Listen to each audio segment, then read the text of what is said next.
last time we played, you guys were doing the museum assault. You guys managed to defeat gluttony. Adhira even banished the spirit of gluttony so it couldn't escape, and find another host within the city very quickly. There was a chimera that was rescued by Clara, part polar bear, part thunderbird. Oh god, I'm forgetting the last part. Was it lion? Dragon. Yes, that's it. Dragon. Part dragon as well. Gold, if I remember correctly. Gold. Then you guys did a brief visit to the kind of like zoology area in the Arcane District that I don't think any of you really knew was there, but they house like dragons and other creatures for keeping them comfortable, like researching them, conservation, other things. Dragons having been hunted at one point, there is an adult dragon kept within the city. And I think we left off with you guys heading back to East Academy with plans to go see Vesper that evening. I think that about covers like the major beats of what happened. Obviously, it was a big combat.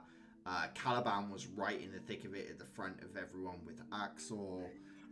But otherwise, I think mostly people are okay. Like, Caliban got pretty badly hurt, but most people managed to avoid, like, either, like, some scrape or otherwise, I think, as you head back into the academy.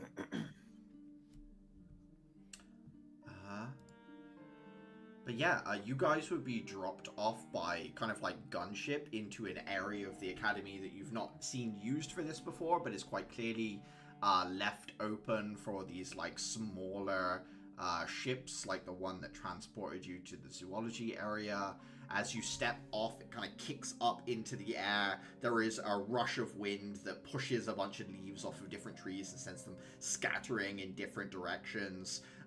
What few other students are still in the academy, mostly like logistics students and things like that, are obviously all looking out the window or otherwise like stopping what they're doing to watch as this gunship zips up into the air and disappears off. Axel, who is bandaged but sort of injured, takes a stone out of his pocket and says, I need to wait for a done check-in from Zeta, at which point I can reply the status of our mission.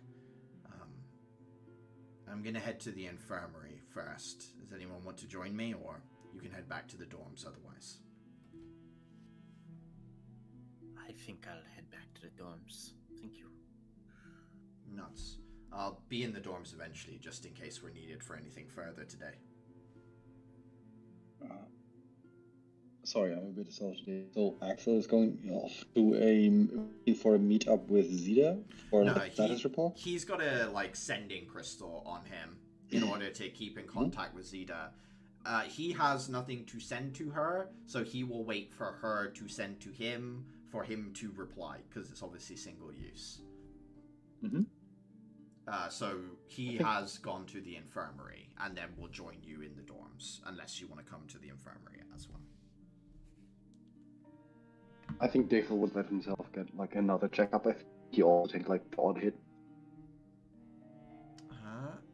Absolutely. Anyone else heading to the infirmary, or who's heading to the dorms? Okay, so is it just... I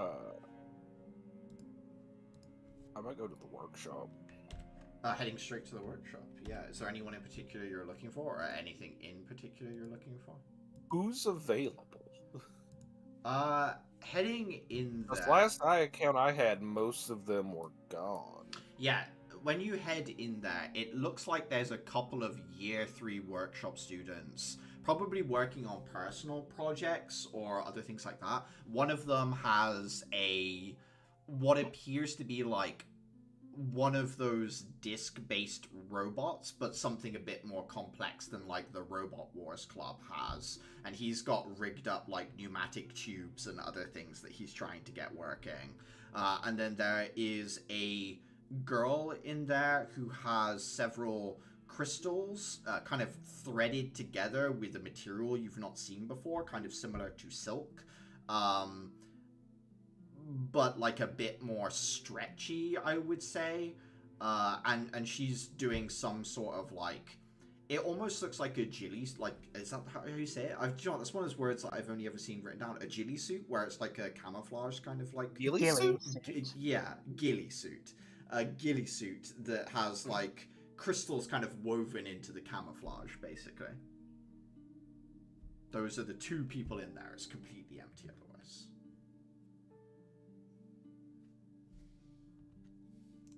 I suppose anyone that deals in firearms is out, huh? The individual who's working on this pneumatic tube system kind of looks up at you and says, I have some experience with firearms. Why? What's the... he tilts his head at you and says, first year? First year, year 10. Class 10. But... Yeah, I've heard about your class. Can I help you? I'm going to hold up the shotgun we took off Greed. This thing is locked to an individual. No one can use it except them. Just wondering if there was any worth in ripping it apart for other uses. Steps forward, takes it, kind of blinks as he hears that voice in his head that basically tells him he can't use this weapon. Thinks for a moment and then like goes away and like hangs it up and tries to pull the trigger without touching it, like either using a like piece of string or other objects, but the trigger is locked. And like you can see that now he's like, okay, how do you work? I have like I have presented the nerds with a puzzle. Yeah, as he will say, my name is Ondar, Ondar, and I'd be happy to have a play with this for a while. I'm Uther. By all means, you and your buddies are free to rip that thing in as many pieces as you need. What's with the tubes? He looks at it and says, they're used in trains and other vehicles. I'm trying to get one that works off of a track.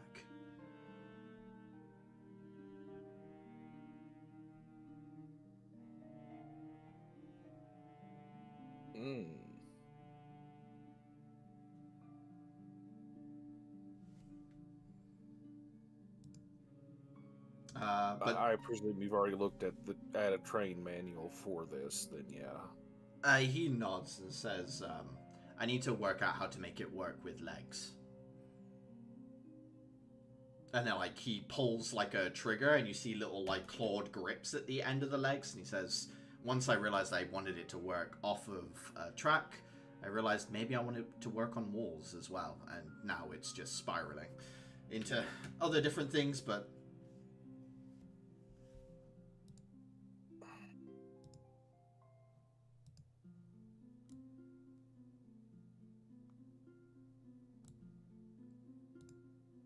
He kind of tilts his head at you. With that.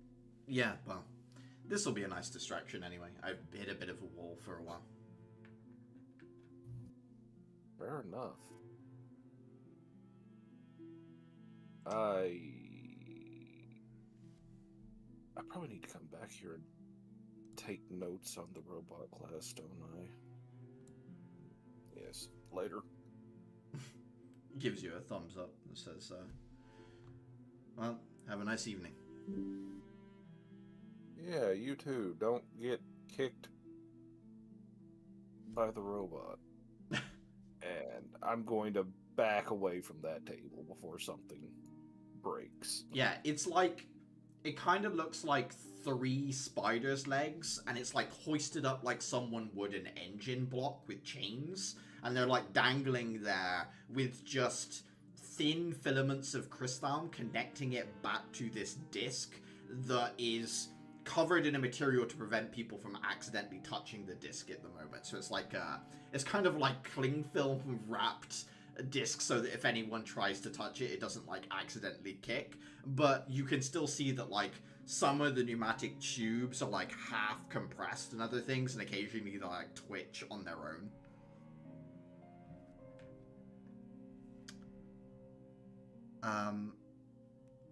Axel leads you into the infirmary, Dayfair. Sits down with some of the nurses coming over to tend to the two of you. I think it was a D8 plus proficiency bonus, if I remember correctly, that you guys get back. So if you want to go ahead and roll that.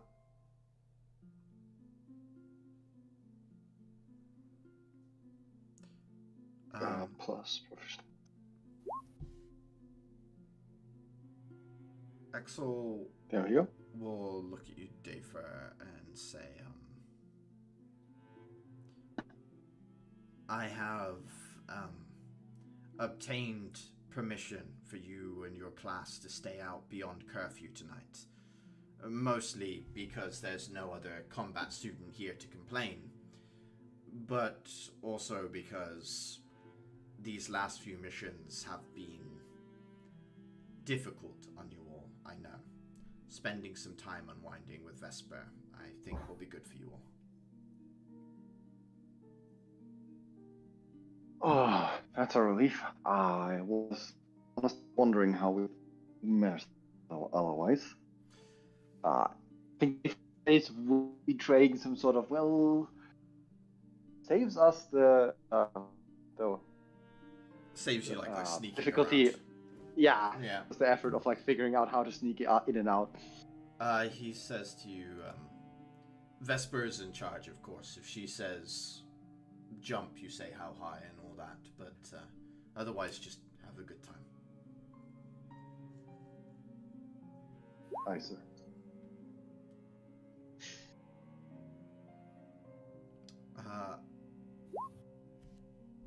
Meanwhile, heading back to the dorms, I think that's everyone, so that's Caliban, Clara, and Adhira, the three of you, yeah? Yes. Yep. With little... have we named Cerberus, the like Cerberus? Is that definitely the name we've gone with? I mean, I'm going to call him Cerberus, but I think everyone else is going to call him Gotcha. Cerberus. Gotcha. Alternative spellings. With Cerberus in tow.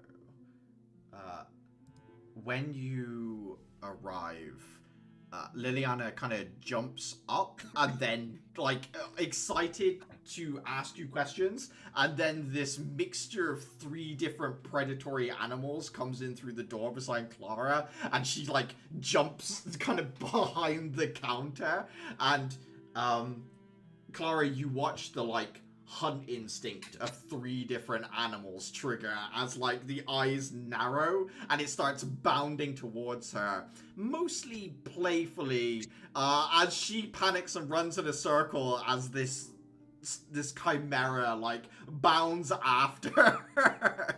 She's like in a panic running in circles. Cerberus, we don't chase our friends without asking first. Like scampers to stop, that connection between the two of you conveying more meaning than anything. And it sort of like sits down and waits, and she looks at you, Clara, and says, This is a pet? I wouldn't say that. Pet implies, I think, way more domesticality than is actually going on here. She glances at this thing, glances at you, and says, how have you been raising this in secret? I haven't. We were on a mission, and as it turns out, some people like to experiment with animals in ways that is ethically not so great. Upon hearing that, her expression softens and she kind of says, "The glow mite, did it?" They had a big one. I think they were encouraging it to breed. There were several more eggs, babies, whatever you'd like to call them. They're fine now, but it was looking a little bit dicey. I think they're trying to raise them to be war animals. The connection seems inbuilt, something to do with their powder, I assume. She kind of like squats down, holding the bottom of her dress, and reaches out for the polar bear to sniff her hand before giving it some scritches. And she kind of like just softly says, "Messed with you too, huh? I'm sorry." And she kind of gets behind his ear a little and says, "So, you're back. Did you get everything?" You'd have to ask the boys when they come back fully. I'm not entirely sure. I spent most of the time solving this problem the best that I could. I'm going to turn around and look to Adhira and, people who are actually in the fight for a reasonable amount of time. I think, actually, to be fair, it was Dather and Uther that saw the codex be removed. I don't think anyone else saw it at all. So until Dather and Uther arrives, she's just like vibrating on the spot, sort of like waiting for some sort of confirmation that maybe she's free of all this.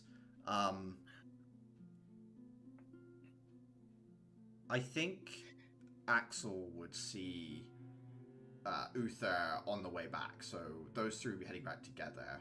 Atira, did you want to say something? I heard you. No, I think she would have given some kind of affirmation that was on the forefront of David's mind for the mission. He wouldn't just leave it without succeeding. As a group, Axel, Dafer, and Uther kind of step through the door together. Liliana immediately kind of breaking into the same question. Axel looks at Dafer and Uther and says, "From what you two said, the codex was extracted by peacekeepers, yes?" We only joined you off. Large. Oh, sorry, go on. Go on. Well, one of you. Go on. Uther, go on. We got a large porous rock out of there. We basically only joined you in the fight down there once we were sure that the codex was loaded and gone. Axel nods and says, "It will take some time to purge every record in the codex. It will need to be essentially washed out is not the correct term, but it's close enough. It will take some time, but yes, Liliana, it looks like the codex was extracted and that with some time you'll be able to go home without any problems." She squeak jumps probably, I think, to you, Dafer. After Adhira says that you took extra care and after you two kind of had that confrontation, she jumps and hugs you in particular at this moment, Dafer. I think Dafer would give a bear hug. The bear hug back. English is tough language. Having been on having not too unfamiliar with just that happening. Stuff happens. Okay. It's all good. We'll get you free of us yet. Axel looks at Liliana and says, "I would love to give you permission to join the class for an outing this evening, but I think it best we keep you under safe observation until we know this is 100% safe and a happy ending. Now isn't the time to risk everything. I give a small pout at that. Liliana looks a little grumpy about it too, but nods. And what risk is there still to her? Like, I guess if they get the codex back, that might be a problem. The codex is still bound to an individual that has, should we say, control over it, and their contracts are still in force until all of the blood is expunged from the codex. The risks are mitigated, but not completely gone, not until it's purged. Alright.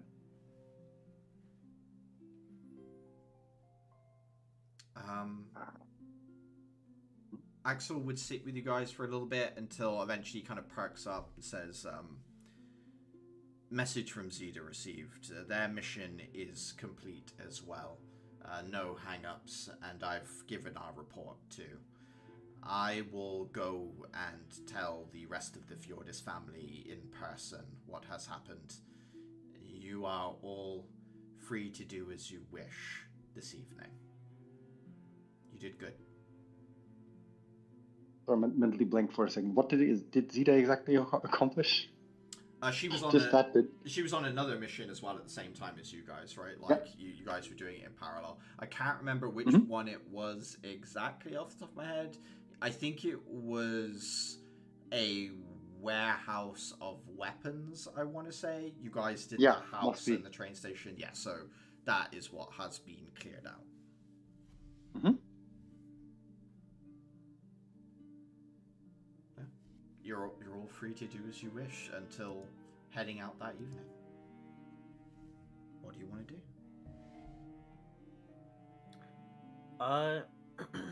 We're the first team back, yeah? I mean, technically everyone else has left.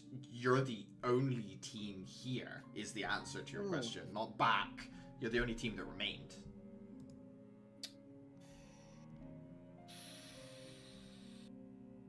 An entire campus to ourselves.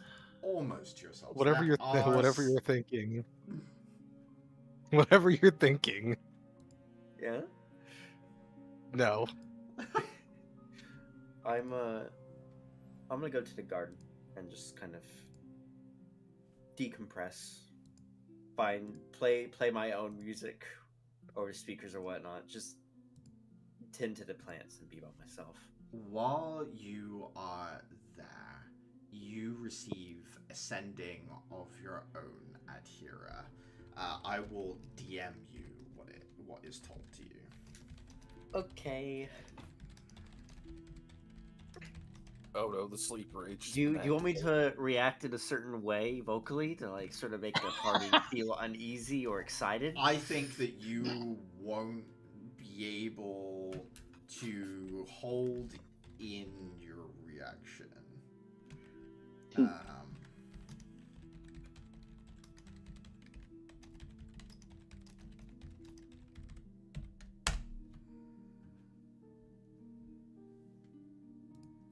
That is the sending you receive while you are out of the dorms. Has anyone else got what they want to do before heading out that evening? I feel like Caliban is just gonna have to find a way to recuperate from his prior damages. So you could go to the infirmary as well. That would get you I did propose the infirmary. Oh yeah. The infirmary. Yeah, 1d8 plus 3 for that, Caliban. You receive a message on your scroll, Caliban, which I will DM to you.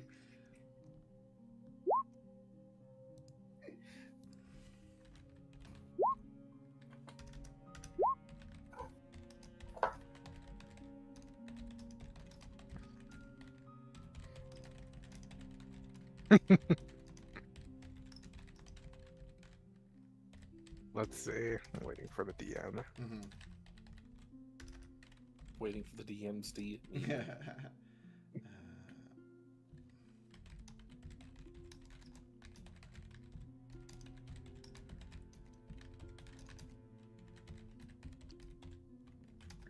opens it up. It's a dick pic from Andres, followed by "Oops, wrong person." Does it twinkle as well? Not the twinkle tinkle. No. Sam, you didn't need to Ship do name. this. Ship name. Off to Where's the the shipping chart. document? Off to the shipping chart. Who gets the shipping name? Awful. I'm sorry that happened to me because of you. 1 second. Where is the shipping chart again? There. Shipping chart. I think. Your rules list. I think I'll. Hold on. I think I'll forward this to my associate. Okay. Adhira Andros. I'm just And by that I mean I'll also just put forward and then just send it to the adjacent player of what you sent me. Gotcha. Alright. So Caliban goes to the infirmary. Adhira goes and spends the evening sort of in the gardens. Anyone else for anything more they want to do before heading out to the club this evening? I am gonna call Connor and ask if he is doing anything this evening. Connor picks up, says, no, I'm still in Empress as well. Why, what's up? Well, my class and I have tickets to a concert or performance or rave, whichever of those you prefer. How would one dress for such a multiple occasion? I was just told, it's a night out. So just don't wear armor and wear something nice. But No. not like formal nice. No weapons? Unless you plan on starting a brawl at the club. Well, what if someone starts a brawl with you? Well, then I'll brawl them back. You don't need to get involved. I feel like I'm duty bound to get involved. Can you... Right, okay. I if this is going to be a duty thing, just pretend I didn't call. Okay, this is supposed to be a fun night out. Well, You're my no, friend. I'm excited to have fun as well. I won't bring a sword. Thank you. See you there. I would like to pointedly remark, he only said not to bring a sword. He said nothing about guns, daggers, hidden lances. Yeah, I think lances is what I wrote him as being like the most collapsible proficient with. I lances. proficient have thought about that. A hidden lance. Wait, no, I was thinking staff, not lance. Gotcha, yeah. So, staff. Okay, collapsible staff thing, yeah. Okay, Clara makes that phone call.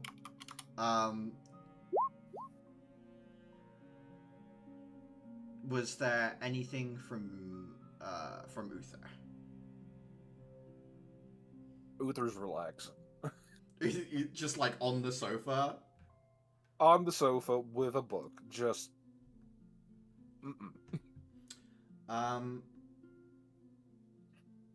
You receive a message as well, Uther, from a kind of like a glitched out contact on your crystal pad. I will DM you. They're here to talk to me about my car's extended warranty. Oh no, they get you everywhere. You don't even have a car, yet you have a warranty somehow.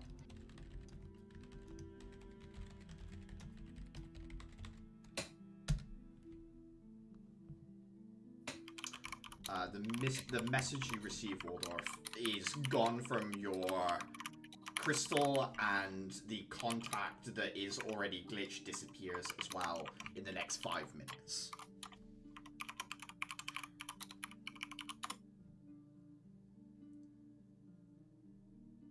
I will respond before it goes away. I will respond to it with the equivalent of the thumbs up emoji and put my scroll back in my pocket. Cool.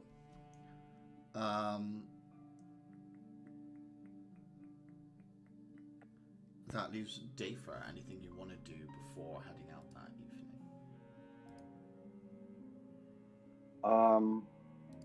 I think Dayfer would be living on the sofa with her, but looking at some potential blueprints, trying to figure out some ideas on how how the advanced amber shards could fit into a mechanism that could hold it stable enough. But not like thinking about it, but it's not like he pours some massive amount of effort. It just spend some time on it. Some idle thoughts. Dayfer, you do have a message from Dylan that is a partial draft of a paper that he's going to submit. A few people have like worked on papers. I think Clara has hers on Slimes, Caliban and Mistle have one on the Ambaric stuff. Dylan sends you part of a draft with a note attached that because you were part of the testing, he wanted to get your opinion on the document and also make sure that you're okay with your name being included in the paper as being part of the project. And it pertains to the shaving of amber shards, basically. Getting them down to like a stackable component. So you do have that message from Dylan with like a section of a paper that he's written. I think I'd read over it, see if that matches what will I know about it, and send an okay, works for me message back, and then go back thinking, well, if that doesn't take up the entire rest of the evening, I'll go back thinking idle thoughts and okay, is there anything I can do with stabilizing this more so even more shaved down versions of these cores can give me an Arcana go check. in. Alright. Arcana. That's the third from the top. 15. There are sections of technical technical drawings in the paper that were sent to you as well, where you can see that Dylan's working on it's kind of like a woodworking lathe, but specifically for amber, that is supposed to be able to trim down the sections of the amber that isn't important. So you can see that he's got some machining tool that he's designing and building as well towards the idea of shaping amber as well. So yeah, that is in his document, you notice. So that should make the entire process a lot faster. Yes. If that already is also when that exists. I don't think it exists already. Yeah, it looks like you haven't seen anything like that in the actual workshop itself, so maybe it's just blueprint type thing. And it can't be metal because metal would conduct electricity, and that's bad. You can see that he's got several insulator sections that he's you can see he's got different ideas for would I use rubber? Would I ground the machine? Would I have a piece of metal that carries the charge away if something goes wrong? Questions he's got little notes and things in the document as you're reading it as well. So yeah, he's kind of going through that same sort of how do I make this work process, you can see. But I think overall, given that Dayfer is not super he is smart in general way how this works, but not in the sense of he has no deeper expertise than a workshop student, I'd say. Yeah. So I don't think he has much input on what to do here. Just kind of confirm, yeah, this is all correct, works out. Yep. You send Thumbs up. Back. You guys receive kind of the address and the location that you're supposed to be going to. Does anyone want to look into the location at all, or are you just happy to get ready and head there? No, I'm going to look into the location. I want to know what appropriate dress code is. Yeah, give me an I would also, yeah. Both of you give me investigation checks.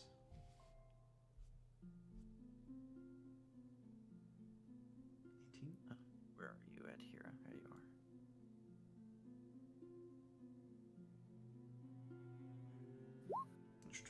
Oh.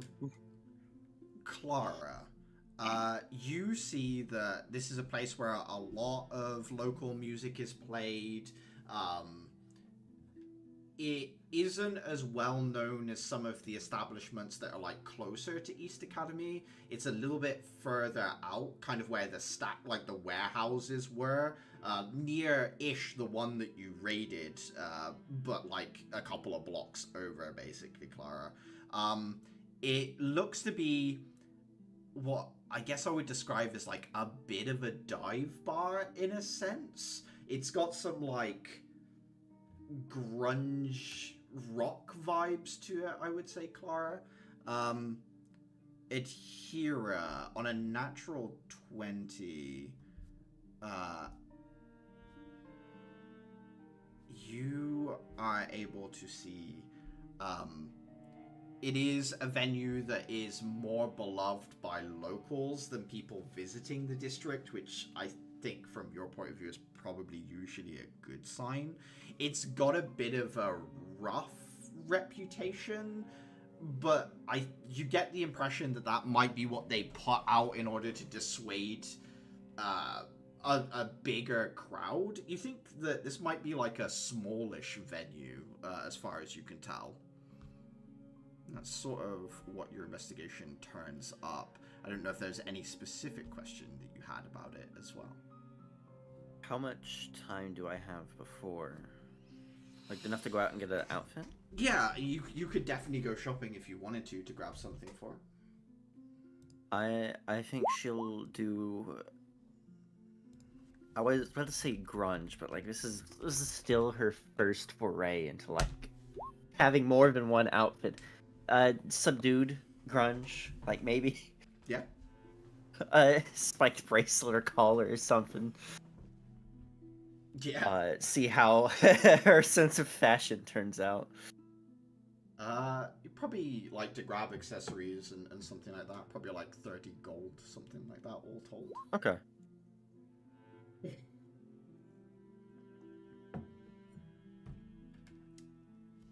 I'm probably like all the while talking to Terminus over the message we got. Like, just that's bad, right? Should we do something about that? Well, I don't know what we can do. If all of this has happened, I mean, surely someone higher up already knows. Right? Right. And it'd be setting a double standard for us. Like, we wouldn't want this to happen to us. Yeah, people shouldn't be judged because of things like what we have going on. And besides, an S rank is probably on it. You're right. Let's just enjoy ourselves. Yeah. And pick me up an apple. Oh, yes. That one. Oh, now, okay. She gets him an apple. I have a question. Like, more for the DM out of character. Would he like apples with worms in them? Because that sort of signifies an No. He aspect wants the plot. nicest, juiciest apple so that he can turn it from nicest, juiciest apple into mush. Okay. Alright. I have my outfit.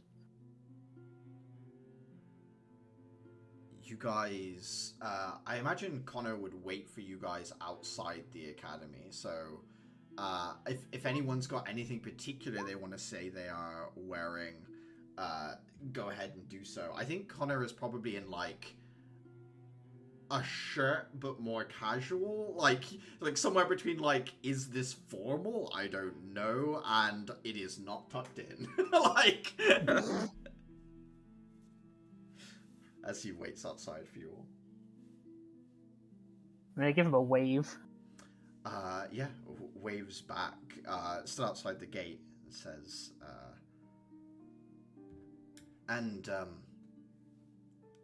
where is it that we're going? I realize I just said I'd meet you here. I don't really know what's going on. Oh, we're going to... Well, technically we're going to support our EK friend who got us tickets. We kind of rescued her from an underground place. Oh, this is, I think you mentioned Vesper? Yeah. That's well. You spoke about her with high regard. I imagine her music probably matches. I suppose it depends what you think high regard music sounds like. Thinks for a moment and then kind of just says, "Good." Like, he shrugs and says, "We'll find out, I suppose."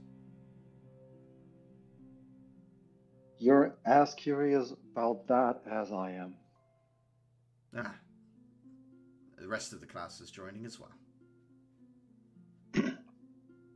Yeah, it's pretty much a whole class deal. Hero, what in a change in style? Well, I looked at the place and thought, maybe I could try and match some of the energy. I think I look good. He lifts up like a platinum bangle that he's wearing and says, "I'm short some spikes, but perhaps I will also blend in." Oh yeah. I mean, the spikes were just a wind thing. I'm not required. No, They'll be fine. They make you look dangerous, as well you should. Yes, this should be. Ego flares. Pride is drawn to me just an inch. Is anyone bringing any kind of weaponry with them? I have to ask because, you know. Dafer wouldn't. No, and can I actually leave the grandpa here, kind of? You're leaving Terminus behind? The grandpa. Well, okay, I'll shoot him a Wow. survey. Does he want to come or not? Absolutely. It'll be loud. This grunge thing sounds like it is very decay heavy.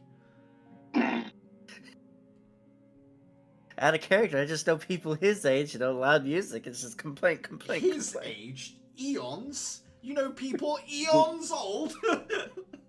I know my aunt. That's basically the same It's thing. the eons 40.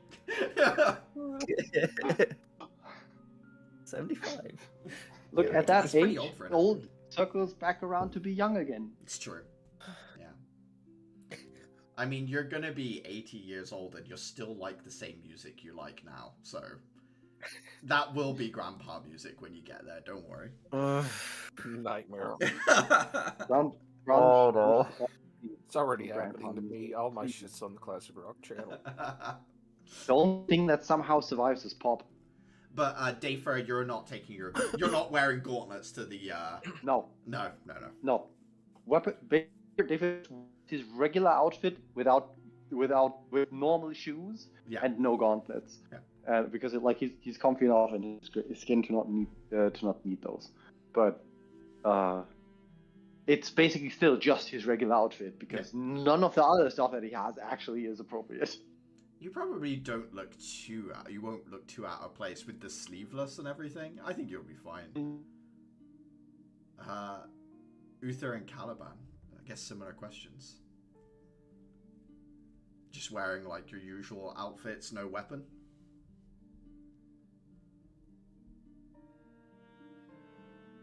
Me bring a weapon? What? Keeping the knife on me. You're keeping the knife, okay. Offhand yeah, knife I've got a gets a gun and a chance to be. knife. You've got a gun and a knife, okay. And Clara. Yeah, I will leave my weapon here. I'll also, I suppose, have to ask Liliana really nicely if she can babysit my chimera. Yeah, sure. Does it? I mean, you just got it, so I suppose it doesn't have a routine. No, nothing like that. Okay. Do you think What three does it eat? heads 3 times the amount of food and sleep? Yes. It's got 1 stomach, so surely not. Yeah, I would imagine just. Well, it's predominantly polar bear, so meat, I guess. I'll try a steak, I guess. Wow, this is gonna be the most spoiled chimera in the world. I'd like to proffer a guess that multi-headed things like this, if they all share the same stomach, they get filled up pretty quickly. I bet you they chew on bones. Like, the heads that didn't get as much to eat through their mouth chew on bones in the aftermath. Just kind of like dogs, just happily content. You mean like, kind of like the idea of like when you chew gum or something, it makes you feel full because there's like, isn't there some weird connection between chewing and your brain and then like you feel Yeah, full? there is. Yeah. So having something for the other heads to chew on, I actually quite like that. I think that makes some amount of sense to me as well. She'll just get like a leg of lamb and throw it and see if it. Perfect. And if the fire alarms go off when the gold dragon head tries to cook the meat before it eats it, we'll deal with that when it happens. She just kind of like merrily says, in somewhat of a much more chipper mood now that perhaps this cloud is forever lifted. Nobody can lift cloud except for Barrett. This is Tifa erasure. You guys Exactly. head through the district, moving towards the place that Vesper's told you about. Getting closer, you kind of, I want to say here, but that's not quite right. You feel it first before you get there. There's that thump, thump, thump that kind of comes through the air and is a noise, but you kind of feel more in your chest as you're getting closer. The building itself is multi-story, used to be a warehouse building. The bottom floor, interestingly enough, has all been knocked out, and there are like parking spaces for crystal vehicles and other things. The front door to get into the actual venue is up a fire escape. So you have to climb a spiral fire escape in order to get to the front door where people are like queued up at present. You see a real mixed crowd. Some people that are here dressed like they're gonna dance. Some people that are more dressed like Adhira is. There are some people that have their like hair and makeup done in like a 50s kind of style, but the clothing is, I want to say, like more in the line of like cyberpunk. It's like some weird mishmash of the two vibes, as yeah, there is a line of people waiting outside with a bouncer checking people's crystal pads to see if they've got permission to enter. What do you guys want to do? Just heading straight to the door, or do you want to take a look around, or? I think Dave would just head straight for the door because, like, we've already been in the warehouse district. There's not too much new things. Like a quick glance around the neighborhood, but I think it would just be like normal warehouse neighborhood. Yeah. I mean, like I said, it's not too far from where you guys technically did a mission before. So you've kind of scouted this area out before. It's on the verge between... Actually, the church isn't too far from here as well, you would know, Dave, first. So, like, some of the housing around here, you've been around quite a bit. You just... This place has no, like, outside markings on it that would denote that it's a club to go to or anything like that, Dave. So, the fact that people are queued out here is, like, a bit of a surprise to you. You've probably walked past this quite a few times without realizing.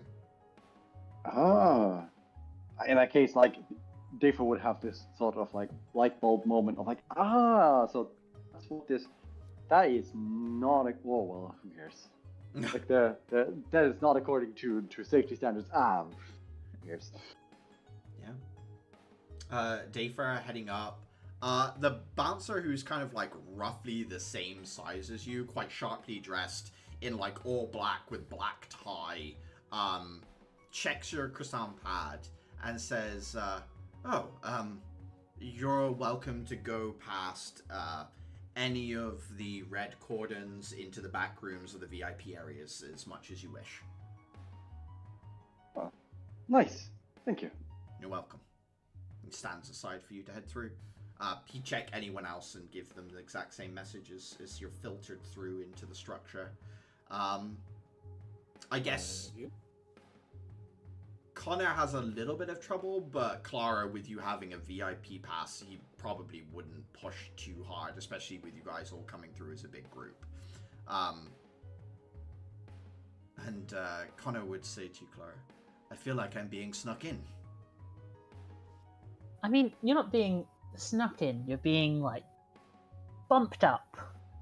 +1. I guess so. The inside of the building is quite, like...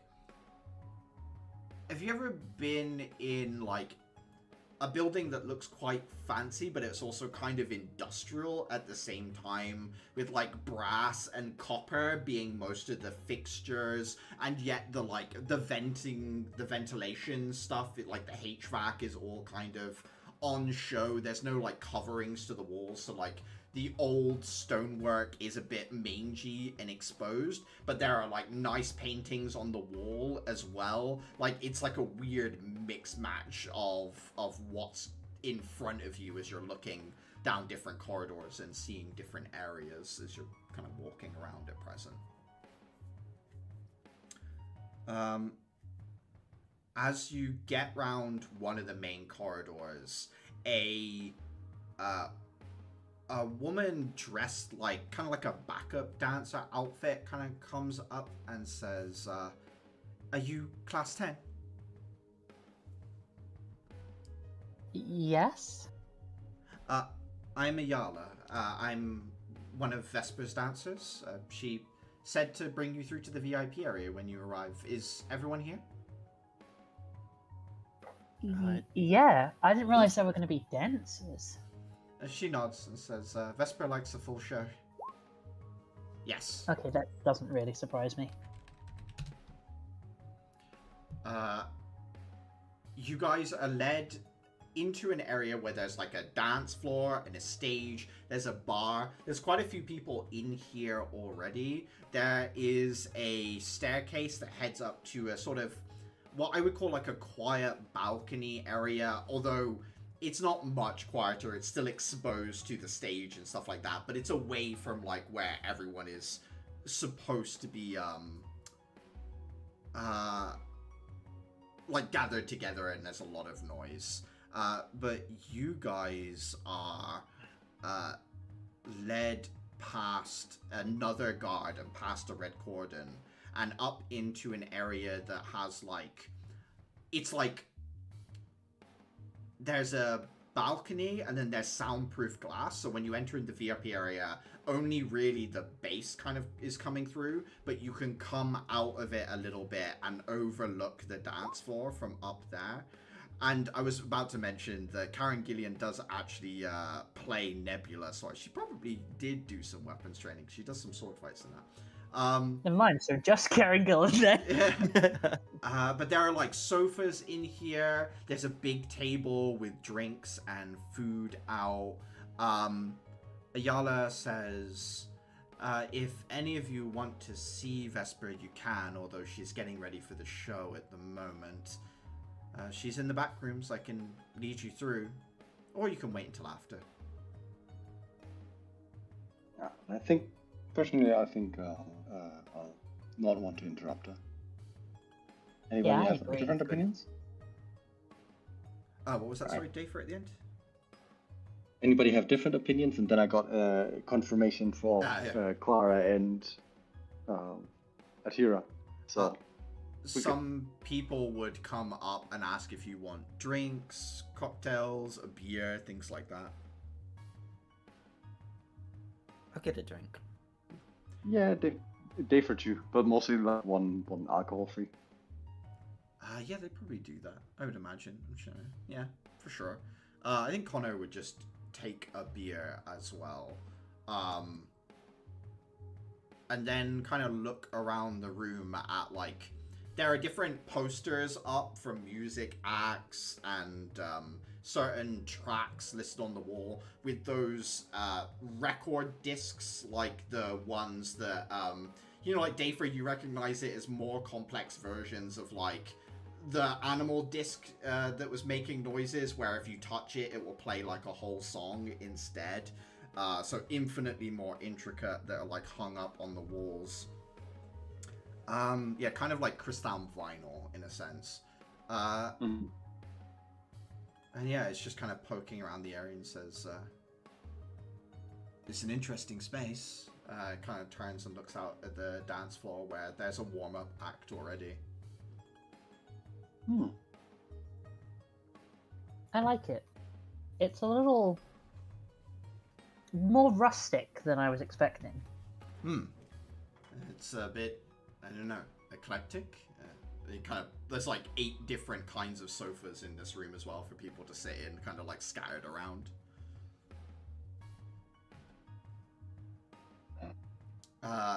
He would walk over to the pool table and say, does anyone know how to play this game?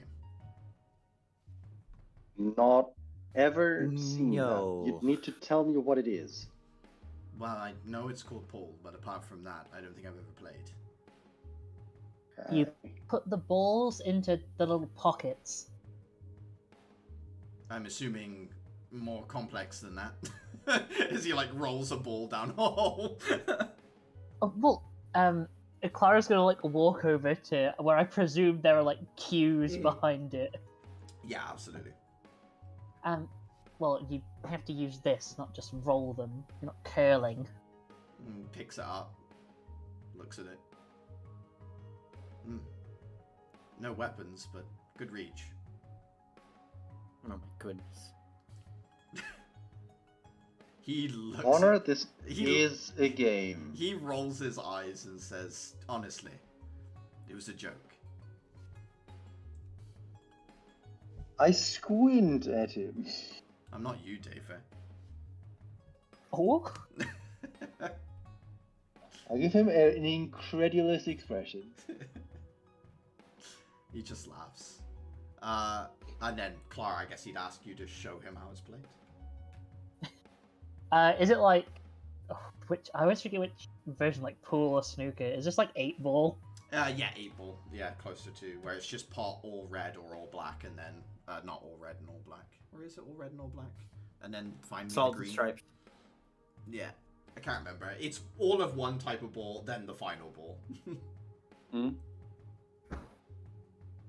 Right. I guess she's gonna hand him the cue. Yeah. Okay. Lean over the table.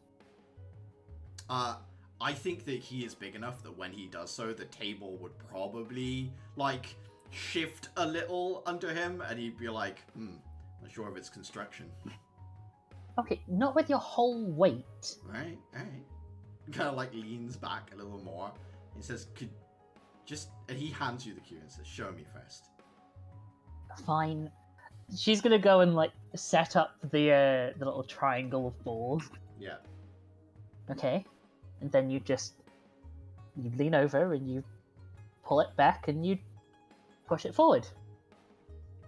Go ahead and give me a dex check. It is a nice break with a couple of balls rolling into the pockets, and he claps and says, you always wear a good aim. It's kind of cheating. It is a little bit all in the wrist. But if you look, I potted more of the red ones than the yellow ones. So I need to keep going and get the rest of the red ones in, and if I happen to miss them, then you take it and you have to get the yellow ones in. And we keep going until all of the one colour are in, and then you have to pot the black one. Ah, I see. So I get to watch you play and win from the sidelines without ever missing a cue. She's gonna hold the cue out to. Oh, she's gonna hold the cue out to Caliban. Seems like it could be your type of game. It would be unfair if I played. Wait, hold on. You've been You want me drafted. to- Connor says, yes, let us see how the nobility of Empress fares in this game. This game, I've been handed a cue. Am I You're playing pool? Yeah. Oh boy. Okay. Is this Taliban's game? Do you want to just give me a dex check, please, Caliban? Just a straight dex. 15. Caliban is not bad at the game. Definitely, like, pots a few, misses the next one, you know, like, pretty good, but not incredible at pool. How does that make you feel, Caliban? I want to try. Can I do a trick shot? Okay, yeah, you can give me a dex check at disadvantage to try and be cool, but if you fail, it's bad.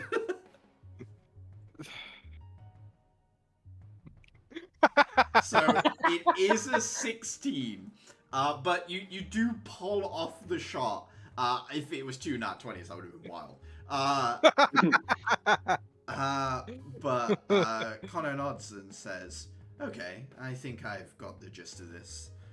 And then, yeah, he'll give it a go as well.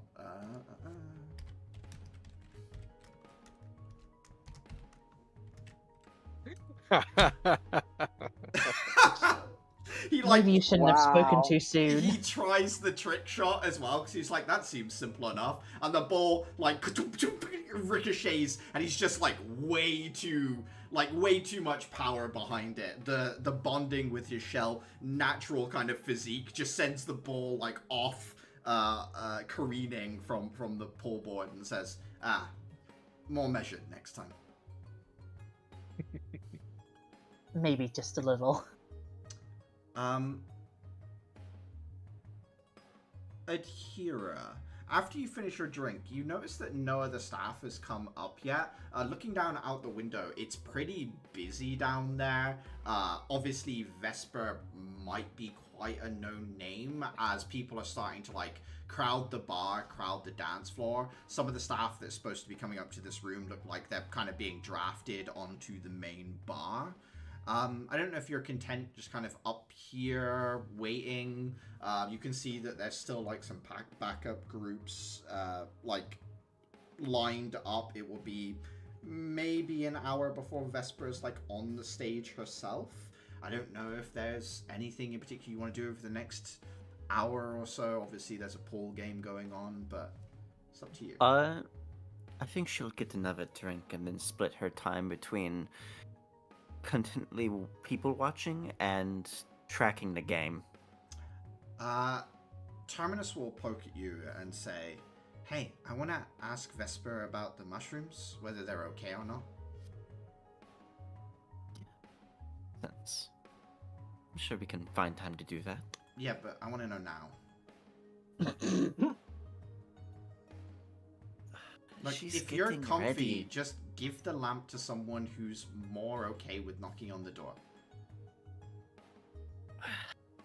Fine. Quick. What about Uther? He's stealthy.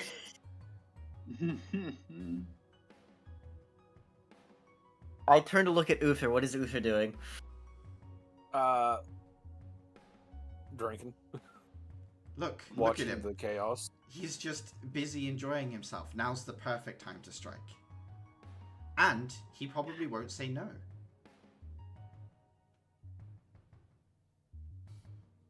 Hey, Uther. Kind of like walk over and sort of sit down next to him.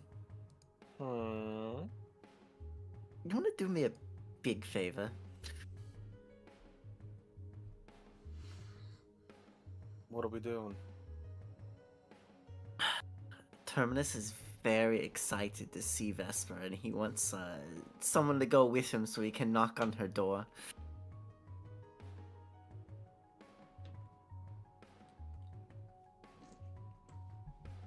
I thought you were his chauffeur.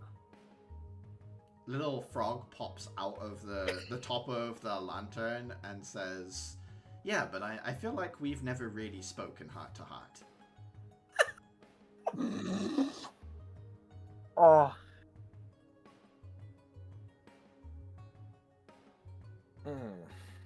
If you do this for me, I'll decompose a body for you. Oof, that's a good deal. I feel like he'd do that anyway. Yeah, but I won't tell anyone. You do about it and complain. Yeah. What are you needing me to do? I just want to go see Vesper and ask him about the mushroom stuff. You can be quiet here. I got this. He just kind of like looks up at you from the lantern that you're holding. One of the spectral arms comes up like out of the little lantern hole and like shushes me. Damn, you're being replaced, I say, as I, like, loop a finger around the lantern hook. Thanks, buddy. Yeah. I guess I'm going to find my way towards, whatever green room Vesper's using. Yeah, give me an investigation check, Uther.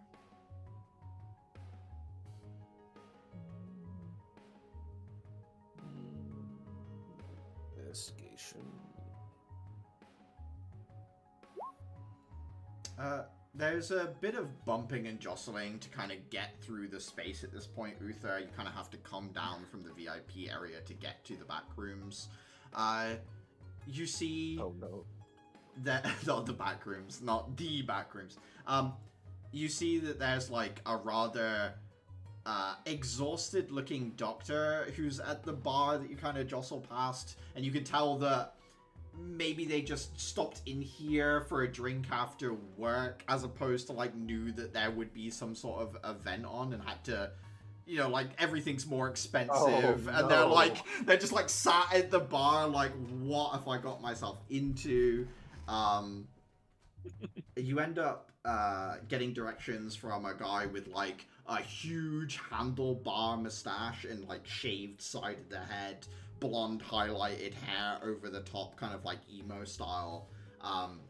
He's like, all the bands and stuff kind of next to the roof access. There's like it's actually a ladder to head down into.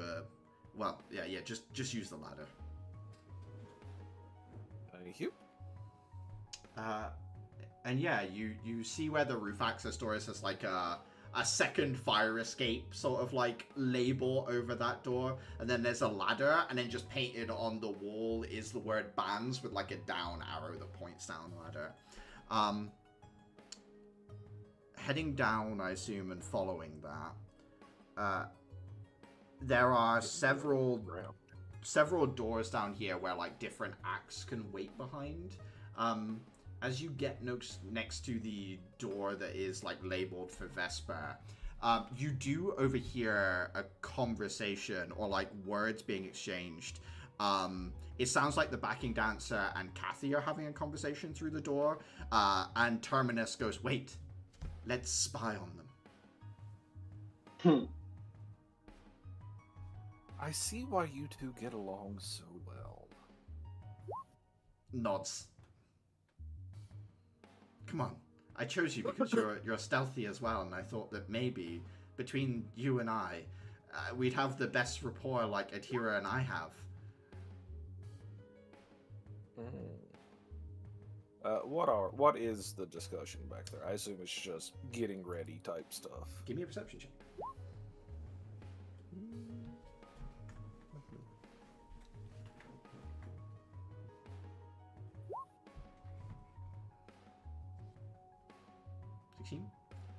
You hear, at her age, aren't there going to be complications? Yeah, but she seems pretty dead set on it. Plus, she pushed for that promotion for a reason. You also hear,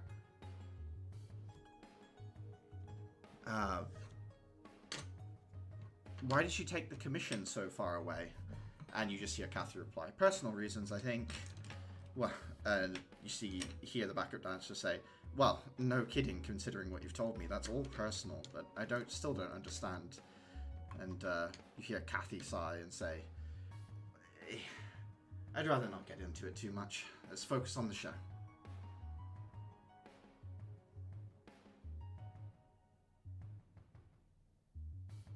I'm going to wait for that, and then I'm going to knock. The door opens up. Ayala's there and says, Uther. And then kind of steps to one side, and Kathy looks at you and says, Uther, and you've brought Terminus. Hello. Little frog pops out. He's really insistent.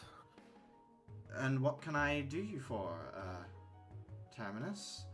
They sit down and they would chat about the the fungal heart having been returned. And she mentions that Elias seems to believe that the kind of cavern is returned to like homeostasis. That might not be the right word, but like basically a balanced. That's close. Yeah. Yeah, just stasis. And then Terminus seems to like nod, and Uther, they would have like a pretty lengthy conversation about the biome itself, which you could probably follow. Some of it goes a little over your head, but it's mostly about like how are things developing there, how are the Graal interacting with the new way of like farming the mushrooms, and she would basically state that the output of the kind of like gunpowder, the niter that's being farmed there, is increased by about 200% already, and so on and so forth. They have like a little conversation about the mushrooms and everything like that before Vesper Out would... of curiosity, how about our friend down below? Vesper Any would nod rumblings and from say, that? There have been some, shall we say, bone protrusions coming up through some of the foundations.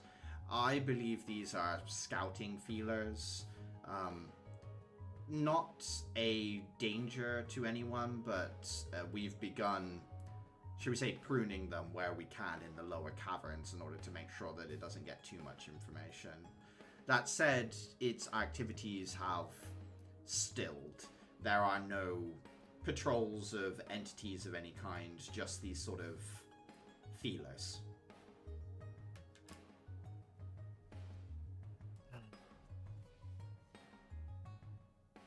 Well, that's going to be a problem sooner than later.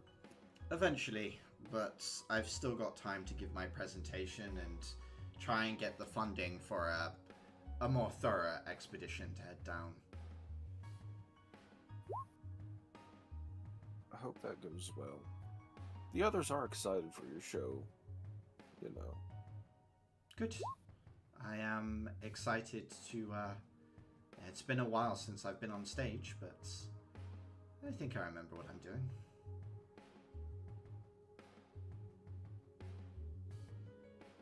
Speaking of which, I think it's about time I head up. Knock 'em dead? I'll see what I can do. She smiles and, yeah, she heads up with a few other dancers, heads for the stage.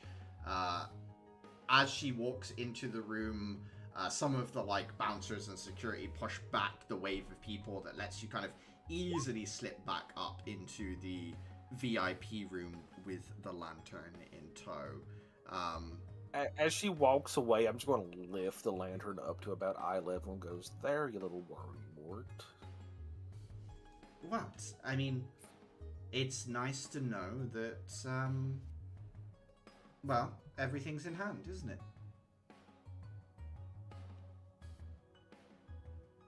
That is a way to describe the aftermath of that fiasco. Well, fiasco is a strong word considering I was partly involved. You could consider it a historic event, maybe.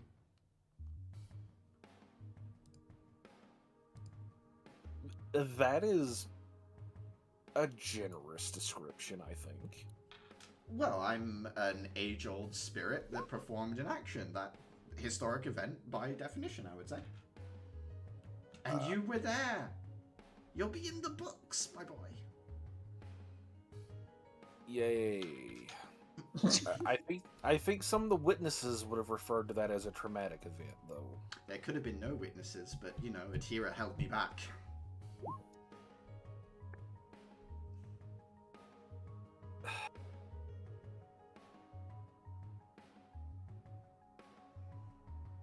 Yes, I worry about that sometimes. I've been told that there is a greater value to individual human lives than I had expected. It wasn't like that when I was first out and about, you know. You lot were dying by the fistful. Minute to minute, really.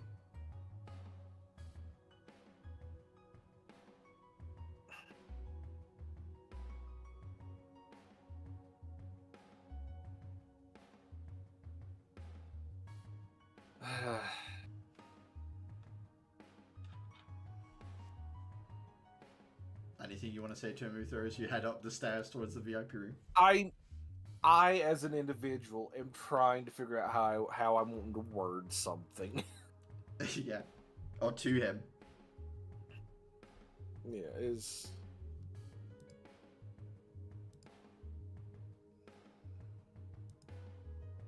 You know... Mm.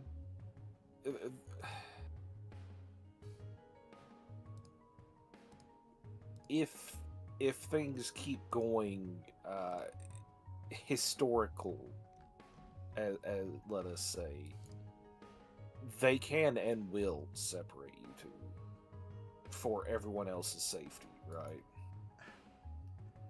I know that I got Atira into trouble, and I don't want that, if nothing else. Okay. As much as I jest, I am quite fond of her. Good. While I have your attention, did the quote-unquote chosen one do something that requires resolution, or are they just having a weird spat? I'm not sure. She's been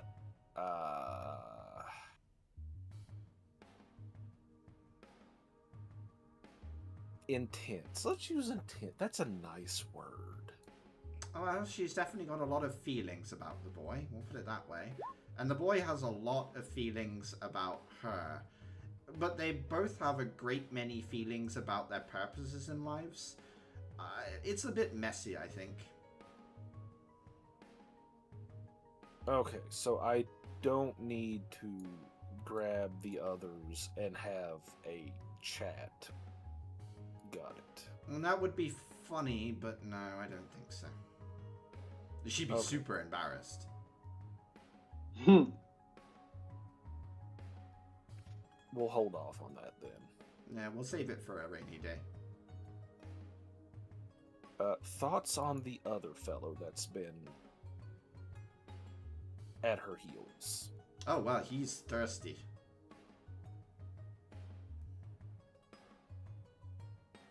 I had a joke that would be super insensitive.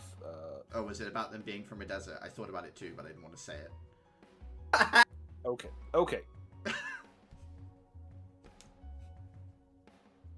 I'm being just as racist as the old man. Yeah. It does have a touch of racism. The Banshee people are thirsty because they live in a desert. Do we You say that, you think turn around, he- Kathy's right behind you. Do we think he's a problem, or do we think he's just hopeful? I think he asked a question that he thought he was going to get a definitive answer to, which is there's no chance, and received so there is a chance. Gotcha, she's dug that hole. I'll leave her to... Oh yeah, definitely her problem. She really should have just lied. So much more, I don't know, definitive. Alright, this has been productive. Yes, well, speaking frankly to someone with more knowledge than you usually is.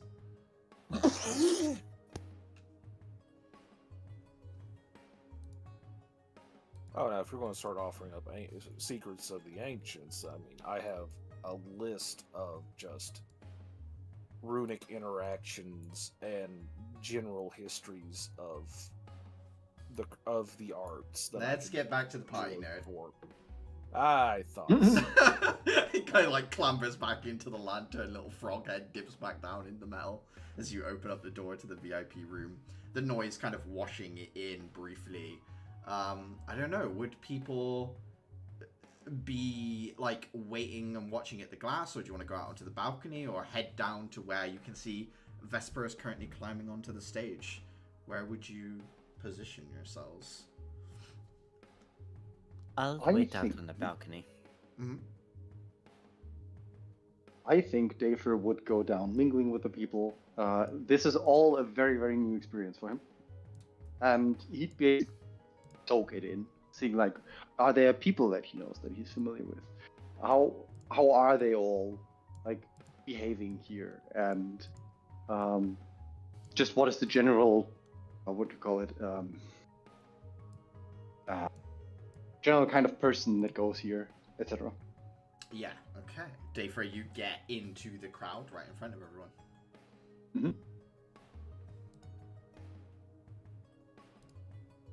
Anyone else got anywhere in particular? I know Atira's on the balcony. Yeah, I'll go stand on the balcony.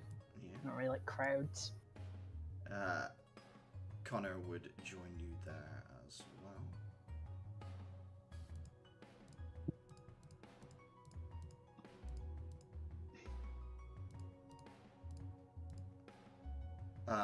Uther Caliban. Uther, I don't know if you want to hand the lamp back or whether you want to keep it.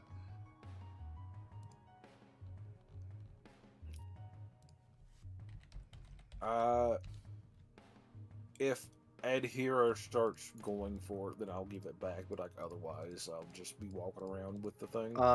She will go for it. Okay. You get. There's like a split second of doing the holding something over someone's head before I gently like drop it into her hand. Somebody asks Uther, "What are you doing with that lantern?" I'm looking for an honest man. Not gonna find it in that fucking thing. Atira, you have your lamp back. Uther and Caliban, would you like to watch the show from above, go to the bar, go stay in the quiet VIP room? Where do you want to go? Me out of character, looking at Wald. Hey, you want to go to the top venues in Aura Farm? Basically. So you guys doesn't sound like a no to me. You guys are staying in like the muffled space where you can kind of hear the music, but it's quietened, but like looking through the glass from the VIP room, basically. I assume from what you said. Mm-hmm. Yeah. Okay. Yeah. Kathy gets up on stage. She sort of like says that she's excited to be back. At which point she pulls like a big red sheet off of the wall. There's a whole array of these pre-recorded like sound discs, and as she puts her hand to one, a noise bursts forth from it, kind of like a bass line that she then turns into a light display of scintillating colors that runs along her skin before she lets the sound out of her other hand. And then she starts to kind of like mix these discs together in order to create different sections of music, and then like dimming the sound slightly in order for colors to start to coalesce and change around her body before she projects them outwards. And Vesper herself is both basically like conduiting the music and using her innate abilities to turn sound into light and other energy in order to bathe the dance floor in different colors. Dafer, you find yourself pressed in amongst a lot of enthusiastic dancers that give you a fair bit of berth, just because like people keep bumping into you, but they bounce off of you, Dafer, like from your build and the fact that you have a shell. Like 90% of the time you kind of feel it as light brushes, but some people are like bouncing around and like occasionally slamming into one side of you and like almost like ricocheting off of you slightly, a little bit shocked as they're like maybe even taller than you, right? But you're just like a solid aspect in the center of the dance floor. And yeah, Kathy is like building momentum. The songs get like quicker and faster. The light show gets more dazzling over time. And yeah, Connor is kind of like watching, leaning over, and says, "What an incredible ability. I didn't know anyone could do something like this." She didn't exactly show this off when we were underground. I suppose there's no use for such a skill when you're trying to hide. Except for the dimming noise thing, but... Yeah, and he just kind of like watches as she... basically like prismatic spray of color like over the audience as she like purposely dims the music to like a complete stop, and the colors just erupt in every direction as she takes the full sound of the song. At the moment of that crescendo with all the attention lights, I am going to step off the balcony and leave Clara and Connor alone. Step back off to like a room, not like dive into Jump the over the balcony. Jump into the crowd. I swan dive to my death. I have glide. I That's do have true. glide. You could just like glide But- onto stage, yeah. No, bit too attention seeking for me. But I will head down to the bar and the dance Sorry, floor. shouldn't have. Okay. Hey, Clara says she wants to face tank the next enemy, guys. It's They have That to find doesn't me sound like first. Clara. Good luck, motherfucker. we painted her like an Easter egg. Here, Clara, let me warning punch you before you do that. Connor, during like quieter bits, as it's more light show than music, Connor's kind of stood next to you, Clara, says, "I'm sorry for what I said in the call. It's hard to get over old habits. I've been responsible for your safety for a long time." It's not your fault. Look, I have it in my head that you still feel really bad and hold yourself responsible for something that you had no control over. We're not there anymore.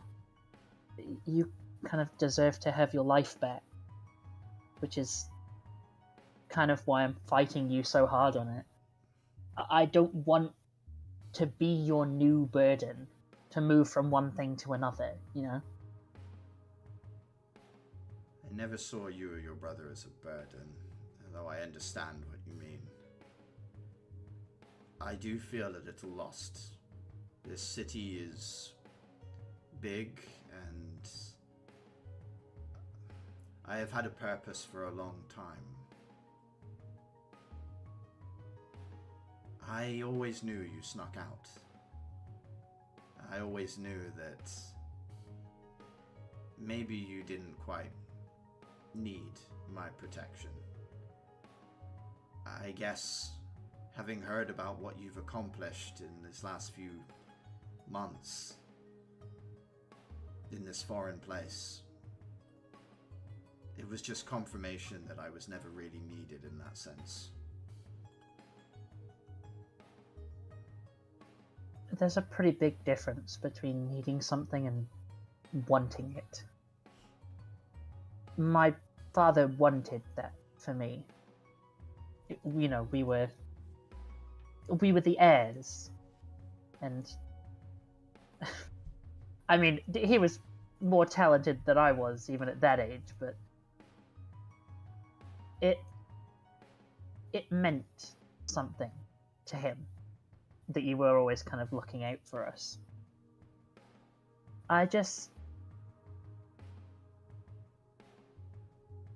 My feelings on it have been kind of uncomfortably mixed for a long time.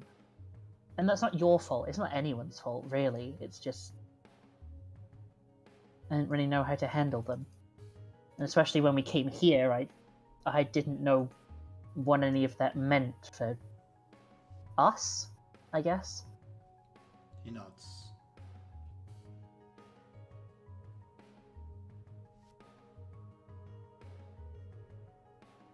I never told your dad about you sneaking out.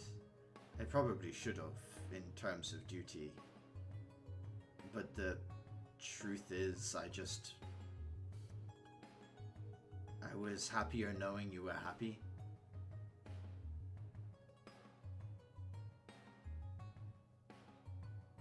I appreciate that. I don't think he'd have been too mad. From what I understand, even as a kid, I wasn't really manageable. I mean, I did what I was asked, and I wasn't stupid, but there was very little to stop me exploring, I guess. I think I only ever saw your father mad one time when your brother had... Never mind. No, I don't think I've heard this story.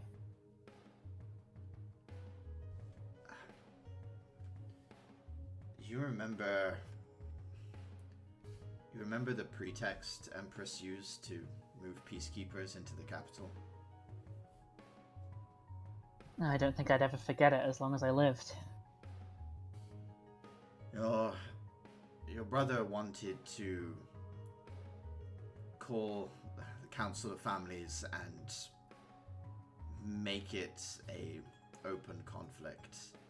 He had snuck into the purifying tree and retrieved one of the blades from the trunk within.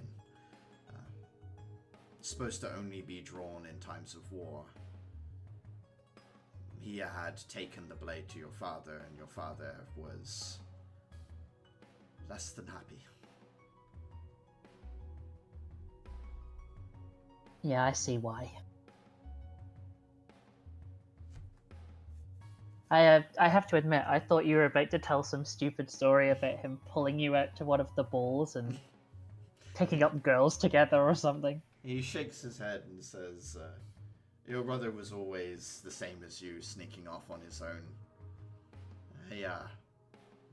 Let him do what he wished in that regard, no. He was, difficult to keep control of. As you said, talented. I don't think I could have kept an eye on him if I really tried.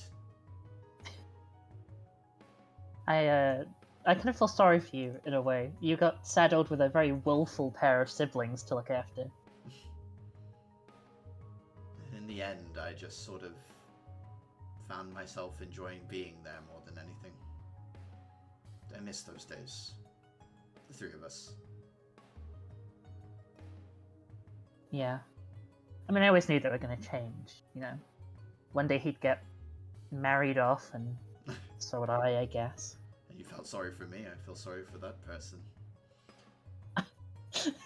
He would have been a tolerable house husband. Insufferable, but tolerable at the same time. It's kind of an impressive mix when you think about it that way. Nuts. But this is Was nice there ever too. anyone for you back home? No, not really. I guess I always thought that was a future thing. That there was plenty to be dealing with at the time.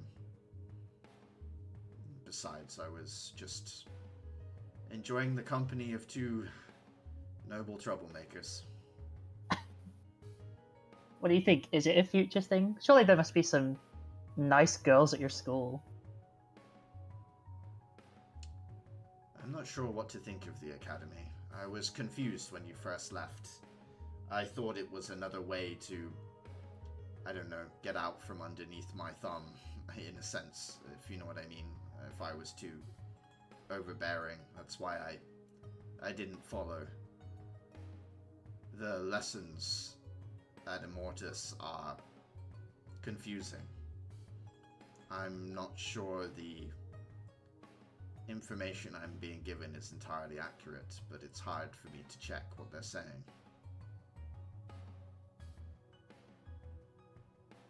I felt the same. In those first couple of weeks, that's part of the reason I didn't want to stay. But I am stronger. know that. I feel it in every moment of my life. The world just feels like it's made out of paper now.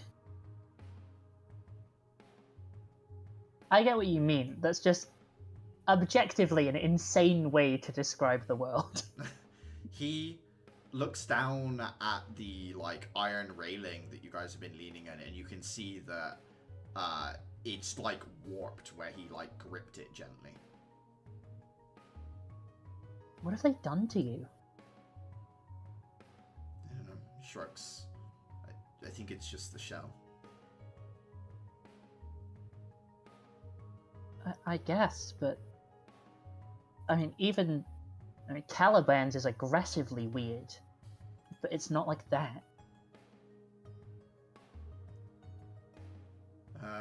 He shakes his head and says, "This isn't a night for worrying. Let's just enjoy the show." Feels a little like old times, doesn't it?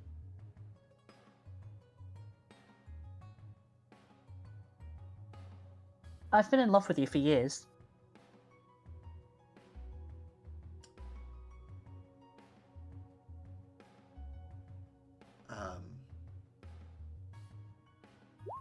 Sorry, maybe not the right time. You know what? Forget I said anything. It would have been... That would be wildly inappropriate, is what I would have said those years ago. But I have a fondness for you as well, Clara, and as odd as acting on that feeling would be in all of our lives so far, I don't want to lose contact with you. I don't want to lose a connection with you that we have. Do you want to do this alone sometimes? Just the two of us? Yeah, I think so. I know so. Like I said, I've known for a long time.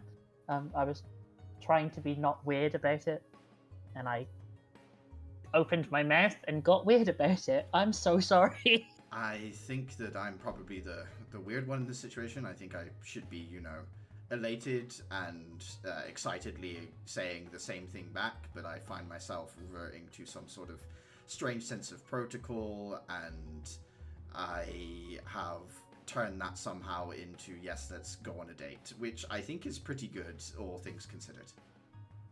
Yeah, in terms of ways that you could have applied protocol, I think that's probably top 10, maybe top 5. Okay, that's like a pretty high grade. I'm happy with that. Yeah, I think you should be. Cool.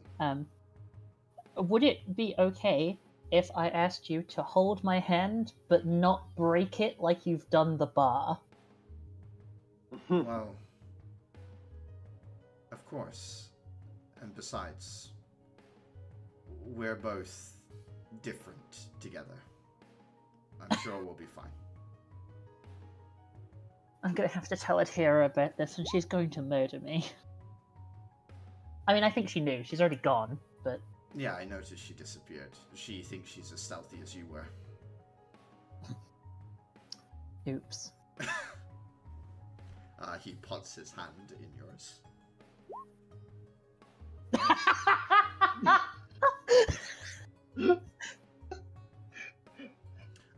Adhira, give me a perception check.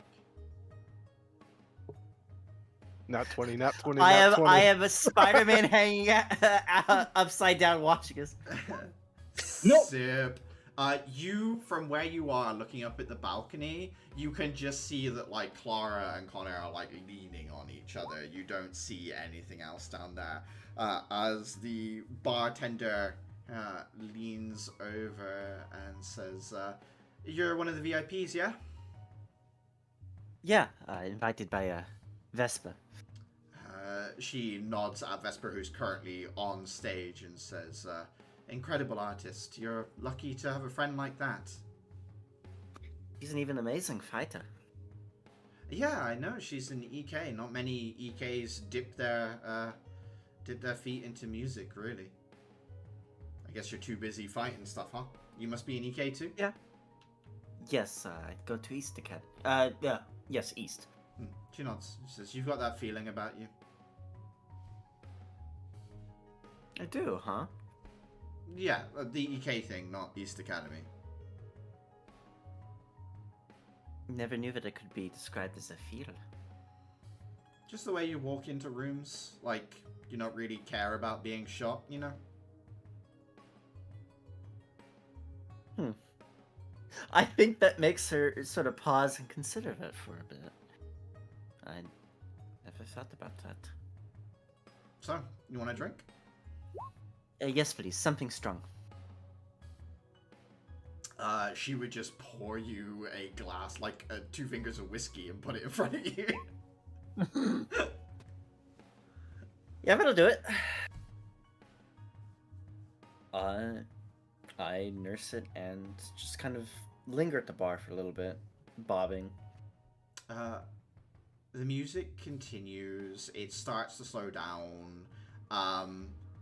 Kathy eventually ends up like sat, swapping to an acoustic instrument and kind of sat playing. A few people start to filter out at this point as it gets like a little quieter into the evening. She starts saying stuff like, been away for a long time, but it's nice to be back here at last. It's good to see some old faces, good to see some new faces. Nods at you, Dafer. Friends all together in one place.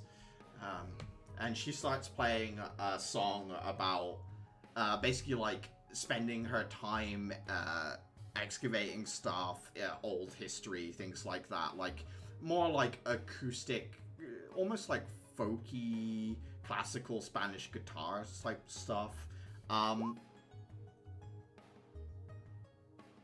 At this point, can everyone give me perception checks at disadvantage?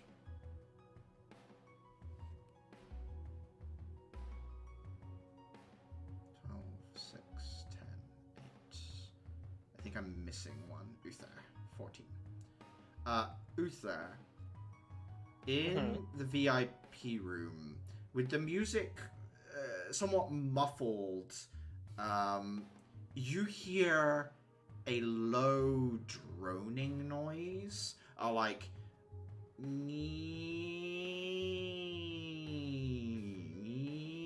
it kind of goes up and down in tone.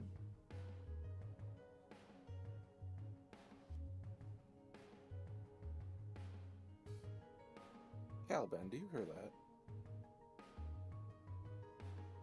I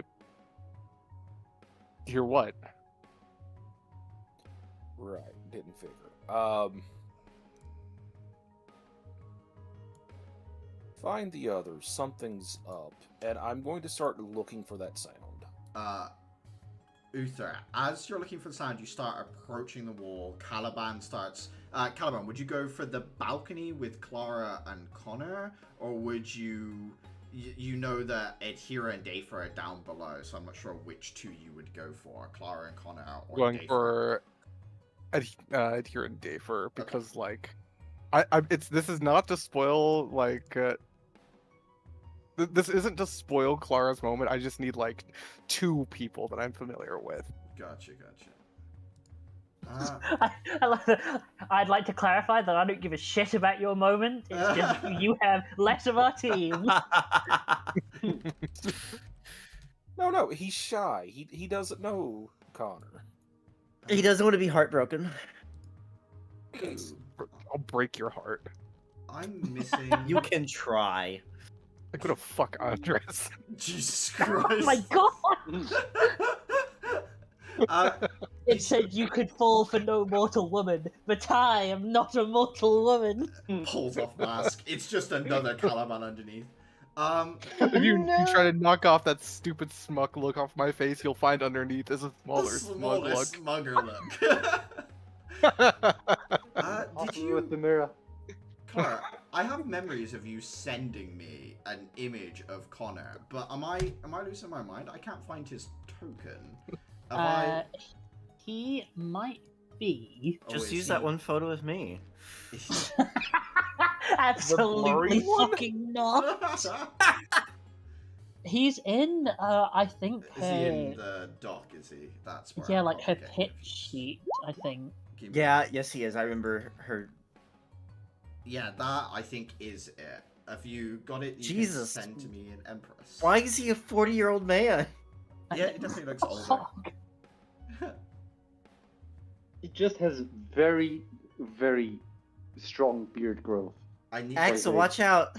I need the art for the token. Would you mind sending it in Empress, Uther? You've sent it there, or Dayfra sent it there. In Empress. Yeah, in the sure. chat, so I can pull it easily. Copy image. Empress City. It is at this point that underneath your feet, the ground kind of trembles and rumbles, and Uther, there is a crack that spreads up the wall. There's a sudden panic from the crowd as Vesper kind of pauses and looks around. You hear the sound of something splintering somewhere, and give me one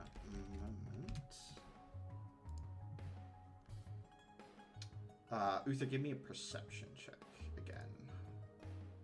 Oh boy. Straight. Yes, please. I'm getting worse.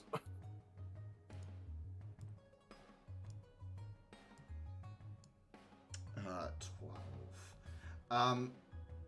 The noise that's now coming through the crack in the wall is most certainly a siren sound. I think Caliban, give me a history check.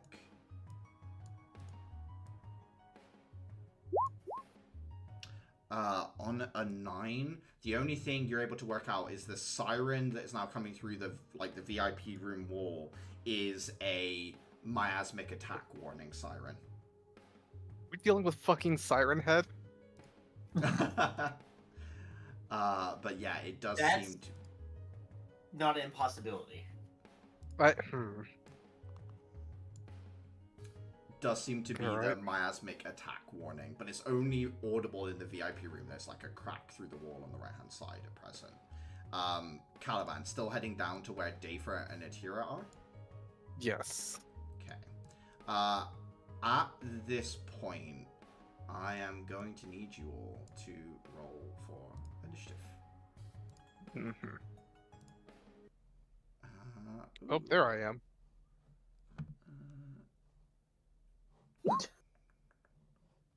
Interesting. Give me one moment. Okay, what is this 14 plus 15 BS?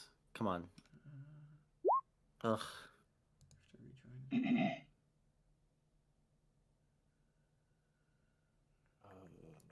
Oh, Dex gonna have me solve for X to get my health. Oh, there I am.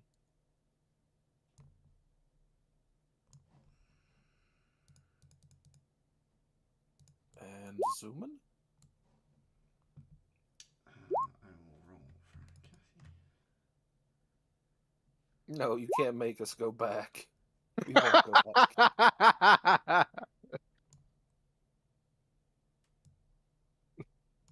Let's see. I think What- Haver would kill you. himself. I mean, I'd kill you guys as characters so quickly if we were using Thake.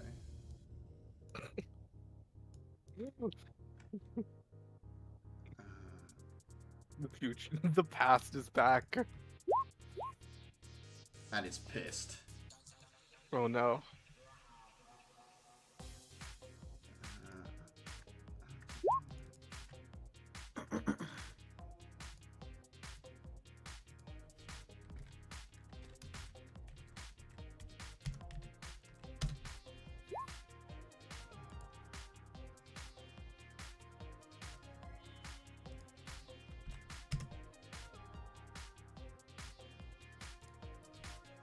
And now I need to roll some stuff. Give me one moment.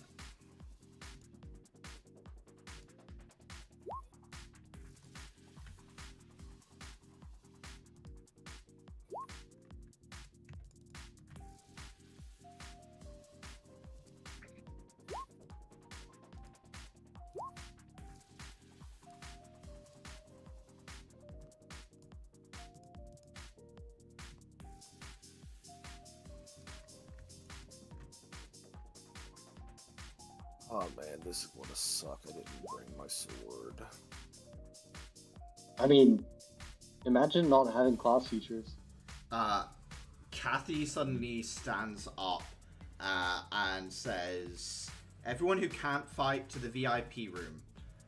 And then she is going to literally pick up the microphone stand and like rip the head off and then like strip it down to just a metal pole. And then go 1, 2, 3, 4, 5, 6, 1, 2, 3, 4, 5 to here and enter a turn like next to this door, having dashed. Give me one moment. Is there any cutlery nearby? Yeah, there would be like forks and knives and other things on the little like buffet dining table that is out here as well. Is there one of those like those cutting like those steak knives? Yeah, there would be steak knives. Yeah, for sure. Caliban grabs a steak knife to dual wield. Yeah, you with grab his other a knife. steak knife and your normal knife. Outside, you hear gunfire. I think Uther and Caliban wouldn't have a chance, but Clara, Adhira, and Dafer give me perception checks.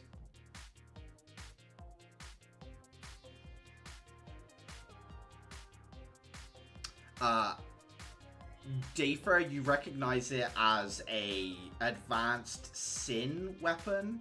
Adhira, you specifically recognize it as one of the weapons that was used on your on the assault on your academy, one of the supplicant machine guns that they had. And then 1, 2, 3,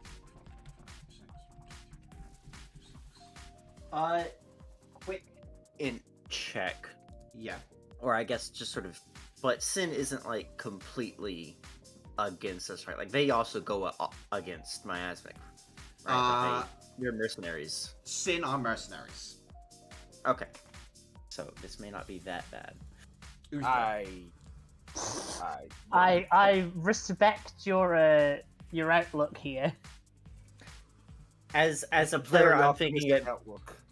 this is a breach, and there are some members of Sin on like quick response contract. That is my hopeful optimism.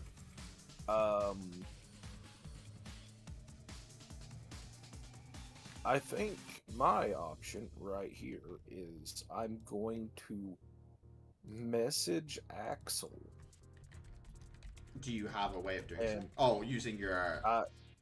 Yeah, using the little tablet thingy. Yeah, gotcha.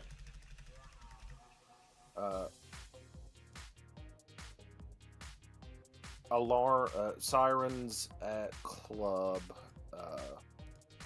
Most of group left weapons behind. Gotcha. And then I'm going to...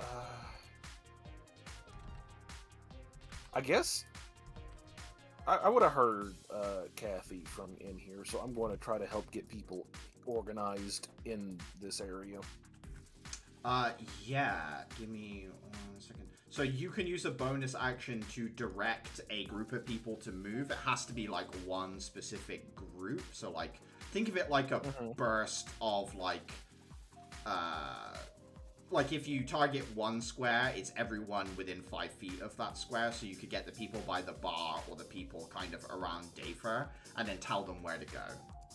What do you want to do? I assume Dafer's got the dance floor, so I'm going to get the bar. Okay, so telling them to move. 1, 2, 3, 4, 5, 6. And 1, 2, 3, 4, 5, 6. 1, 2, 3, 4, 5, 6. 1, 2, 3, 4, 5, 6. And you guys can take damage for any adjacent civilian, but you have to take the hit. There's no, like, will it hit your AC? You have to put your body in the way, basically. So yeah, send a message, coordinate that, and moving a little bit up in the VIP room there, Uther. Anything else? Yeah, does it look like anything's trying to come through the crack in the wall, or is it just the building? looking, Robo. hearing now, it sounds like there are gunships that are currently unloading heavy munitions, like, into streets nearby. So there's, like, air support overhead, Uther, and the crack in the wall is just artillery breaking foundations on buildings nearby and things like that, Uther. Okay, so the building itself is not under siege. Yeah, something It's isn't trying to ram through the wall, it's just munitions dropping. Gotcha. Okay. I'm less concerned then. That'll be me. Outside, you hear a Ravager doing its thing. You know there was a bouncer on the door. Oh, I rolled twice by mistake. Bouncer does manage to hold his hands in front of him and, like, stop the gnashing teeth from reaching him. Dafer, your question about more openings to dance floor. There's only one double door that leads in and out of this main area. What you do know is the floor below you is hollow in a sense. There's like a car park under your feet, right? Like, so if something tried to come in through the floor, that is a vulnerability as well. But, I mean, there's not much you can do about that as you're stood there, I don't think. Yeah. I think, like, planning-wise, I don't see anything other that I could anticipate other than more wide open, and definitely the preliminary threat that I can think of. So 1, 2, 3, 4, 5, 6, 7, 8. I would position myself here, and fundamentally just try to act as a door stopper. Wait 1 second. Is this dude here exposed? Can he be attacked? Sorry, which guy where? One. Yes. He could be attacked. Something could get into the room and attack him. Okay, and we have nobody there. Okay, so I would need to dash to interpose myself here. Yeah. Okay, and I think Dave would do that. I cannot take the defensive action because I needed to dash. I can't do anything else. There's not much. Yeah, I'm pretty much just playing, like, blocking body. Yeah, you throw your health pool in front of him. Gotcha. Yeah. And you do see there is one Ravager in the corridor already kind of barreling towards the dance floor. A second one outside is attacking the bouncer. You can hear the sounds of his teeth gnashing. This time does find a bite and does meet its end, which allows it to move again. 1, 2, 3, 4, 5, 6. 1, 2, 3, 4, 5, 6. And it can bonus action move 1, 2, 3, 4, 5. I think it's gonna lash at you, Dafer, as it runs into the room. 15 versus AC. Hits. Yep. Takes 3 piercing damage as an enraged Ravager comes running in, blood already dripping down the bony protrusions of its body. Caliban. Gonna be right here, right? Yeah, you're at like the top of a set of stairs. Okay, 1, 2, 3, 4, 5, 6. Put myself over here. Yeah. And I'm gonna use one of the knives. I did say I'm gonna grab as many steak knives as I can. I think you've got. we'll say you've got 8. You've got 8 like knives that you could bring to bear, like bundled up in one hand. All right, so I'm gonna throw knives at this one right here. Yeah. Gonna be 19 does hit. 6 damage as, you know, a simple stick knife kind of slams into one section of the exposed body. It hurts it, but it is still a monster intent on chewing Dafer to pieces as the first knife slides in. Hits as well. 5 is bloodied after the second knife as like 2 knives stick into its side. It like whimpers and kind of rolls slightly as it gets back to all fours. Hold on, I'm gonna second wind and just get back some HP that I lost before. Hmm.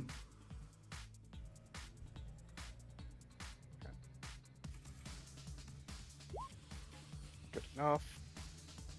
And I will.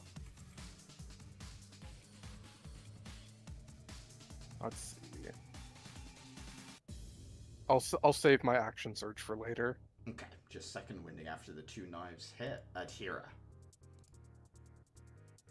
I'm going to kind of roll off my stool, stumble into a run, and dash towards that. I'm gonna make 2 unarmed strikes. First one. 8 misses, yeah. It's already backing away after the knife throws. Second one. 18. Hits. 7 points of damage does go through. My foot meets its face, and I kind of tense forward and use it like a little makeshift launching pad and get back over here to this group. For my bonus action, I am going to fumble around in my bag for a small vial that was given to me, pop the cork, and down its contents. Yeah, what are we drinking? Potion of fire breath. Okay, as you imbibe this, you feel the heat rise within your throat, and you have access to that ability from here on out. End your turn there, Atira? Yes. Another Ravager coming in from outside. 1, 2, 3, 4, 5, 6. Dash. 1, 2, 3, 4, 5, 6. Barreling its way towards Kathy and the door kind of barricade that's over there. Connor looks at you, Clara, lets go of your hand and says, sorry. And then circles the bangle around his wrist as it slips out into a long, solid platinum lance. And then he jumps off of the balcony and will slam the lance into the Ravager. Second.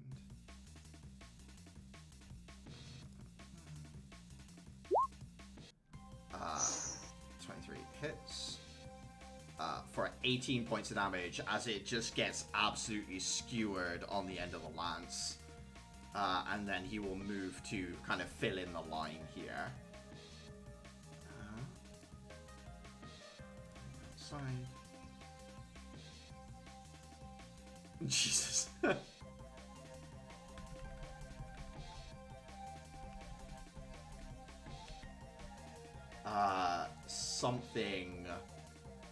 Something that makes like your skin crawl is like scratching its claws along the stonework, moving its way down the corridor.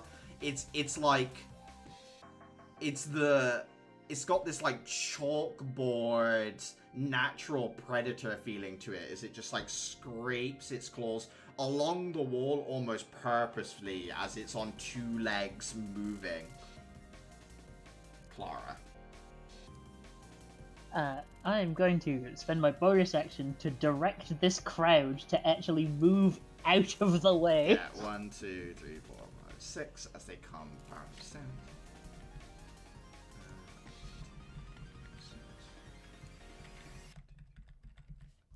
And finally, 1, 2, 3, 4, 5, 6 as they've managed to get up into the VIP room itself, Clara.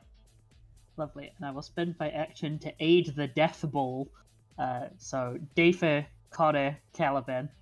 As long as you stay close to each other, you have the emboldening bond. Extra D4. Nice. And I will stay up here, I guess. Let me add this so I don't have to remember it. It's an extra plus. It's like bless, right? Yeah? Yeah, it's basically bless. Gotcha. Thank you.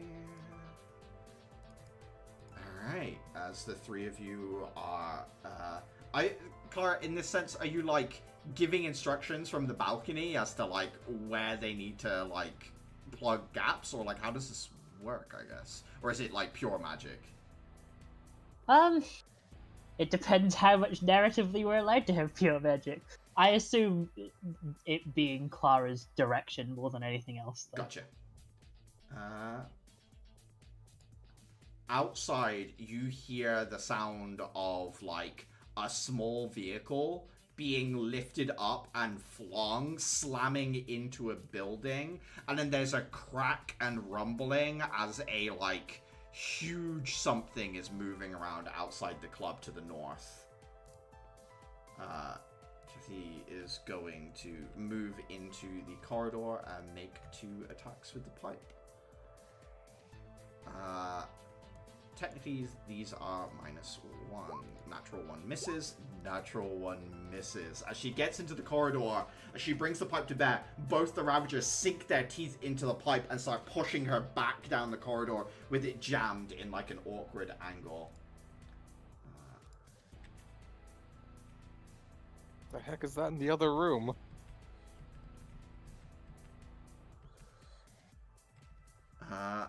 Morphing through the wall is this Sin mercenary with a weapon who starts like walking along the balcony, kind of in a translucent state that you would recognize as being Wraith Step Atira, and overlooks the balcony and then lowers their weapon towards the door over here, but doesn't fire Atira.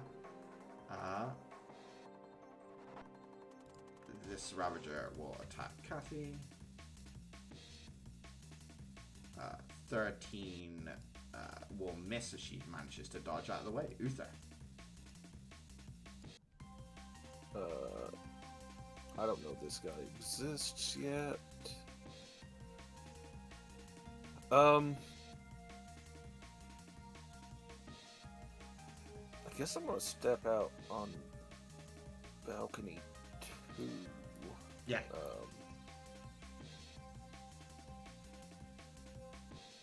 You would see this guy on the balcony, Uther. So there's like gaps in this wall, like little window slits almost, so you can see through. Oh. Any good way to get from here to there?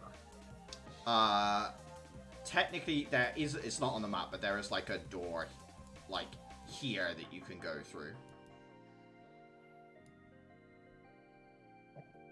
Yeah, I'll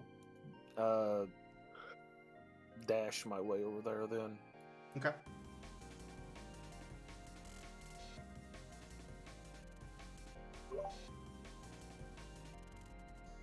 Move 5 out here.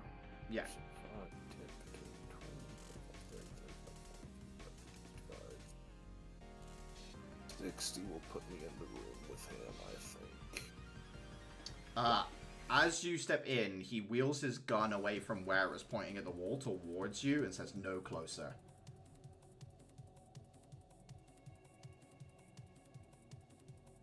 Hey, look at me. I ain't got nothing. We're just here to talk. What do you want? Give me a sleight of hand check. Once again, I need to train that one. Looks at you. You see a flash of color across this bone white mask, and then he says, "You have 2 concealed weapons." And then he raises the gun towards you, and you can tell he's going to pull the trigger, Uther. Obviously, it's not his turn, but... Yeah.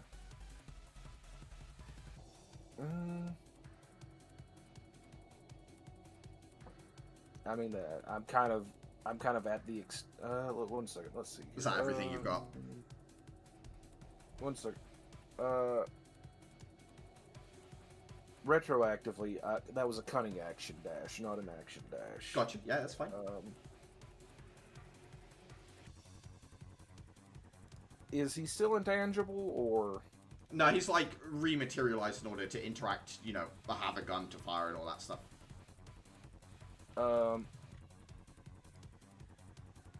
Then yeah, I'm gonna fucking blast it. Yeah, go for it.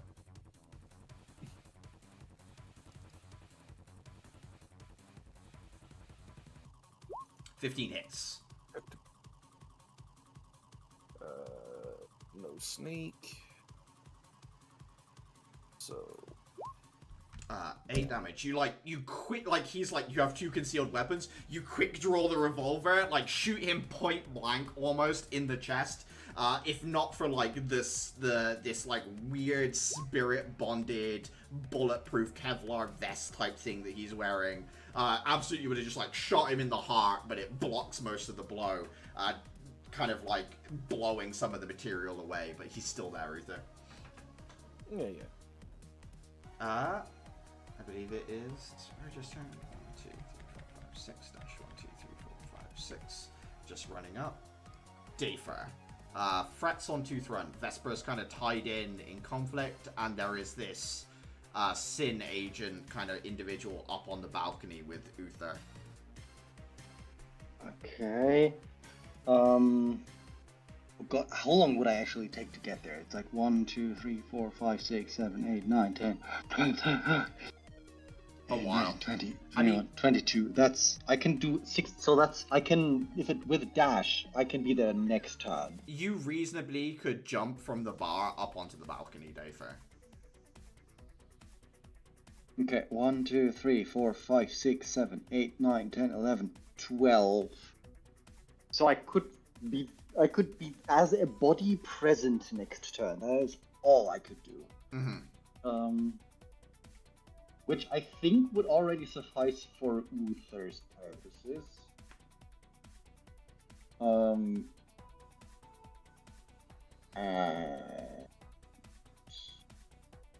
Okay. In that case, I'll leave this to Caliban and Connor. So, which I say to them essentially. Yeah. So 1, 2, 3, 4, 5, 6, 7, 8. So that's a straight line, if I understand this layout correctly. Yeah. You run along the bar and bound up over the edge and jump. You probably break some of the walling around one of the gaps you go through a little bit to get through Dafer, but you get up there. Okay. So I run up there. I jump upwards, break through whatever either wall or glass was there. I think that's a glass wall, right? Yeah, a little glass window type thing that you smash through, yeah. Mm-hmm. Get up there. For the help action, what range does that do? Help action is usually 5? Yeah, help action's usually adjacent without features. Okay, so I can't give Uther a hand. I can literally just send next to the mercenary. This turn, yeah, you'd just be dashing in, basically. 1, 2, 3, 4, 5. Okay, you got a body, assuming he stays there. Yeah. So, I mean, you can't ranged attack Uther now without disadvantage, so there is that if he wants to. That's my turn. Or rather, actually, bonus action, I'm going to advise the dancing pole group here, the dance floor group, the square around me, to move towards the VIP section. Okay, that's 1, 2. Since 3, I don't have anything better to do with the bonus action. They will run that direction. Here. Oh no, sorry, Caliban first. Going for this one over here. Yeah.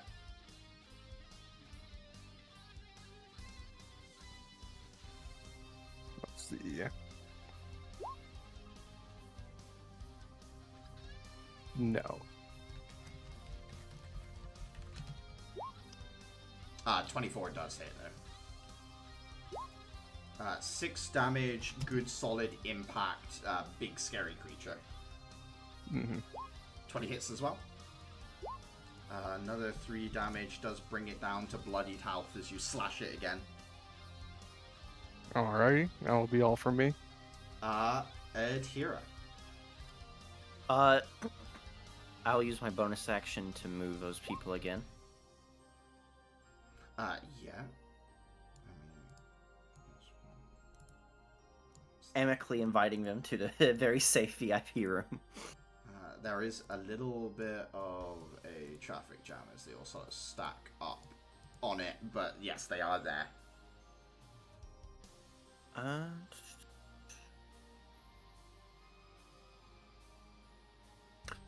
And already used. Hey, what's the ramp like over here? Like, is there a way that I can. Technically, they're amps, but Atira, I mean, you're nimble enough. You could probably use that as well as a launch pad to get up there too. Yeah.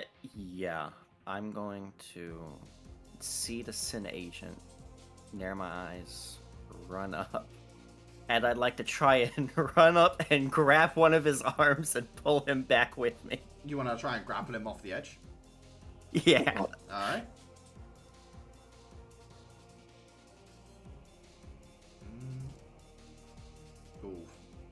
Oof. Well, I gotta roll strength for acrobatics. Yeah, it would be strength, unfortunately, Atira.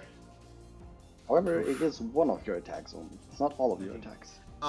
You run up as you're like reaching out to grab one of those hands. Another one snatches your arm and like swings you up onto the balcony here and like throws you down this way a little as it like turns its head 180 degrees like an owl to look at you as you appear like face to face with it. I'm going to run up and try and punch it again. Yeah, go for it. 14 hits. Okay. Wow. 8 points of damage does go through. Anything else in here? Or just fist impacting into the weird miasmic infused like shell thing that he's got? Or spirit infused shell? That's it for this turn. Alright. This Ravager is going to try and slip past. You get attacks of opportunity from Kathy and Caliban. Caliban, you've got plus 1d4.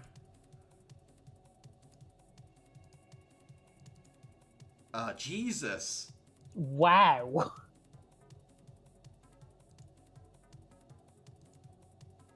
Yeah, Kathy tries to swing, but the other Ravager still has this, like, simple iron pole in its mouth.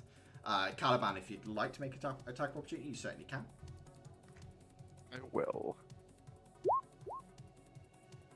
24 will hit. 5 damage. 19 would hit Connor, but he holds up his hand and casts shield as a defensive barrier deflects against the teeth, and he just kind of shoves it back with the hand that he has outstretched. And then he will strike at it.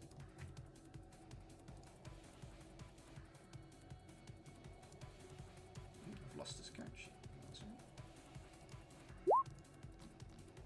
27 and natural one on the other one. That is 13 points of damage. Not enough. As the lance has like purple, almost like coalesced. It The almost. second one's not a natural one, by the way. Is that It's second? it's the blessed dice that has a Oh. 1 on it. Interesting. That's what's giving. it Otherwise, I was like, fucking hell, is he rolling at plus 17 to yeah, hit? that makes way more sense. Yeah, it's just the one that's miscoloring it. Got it. But yeah, 18 hits. Sorry, 2 lots of damage.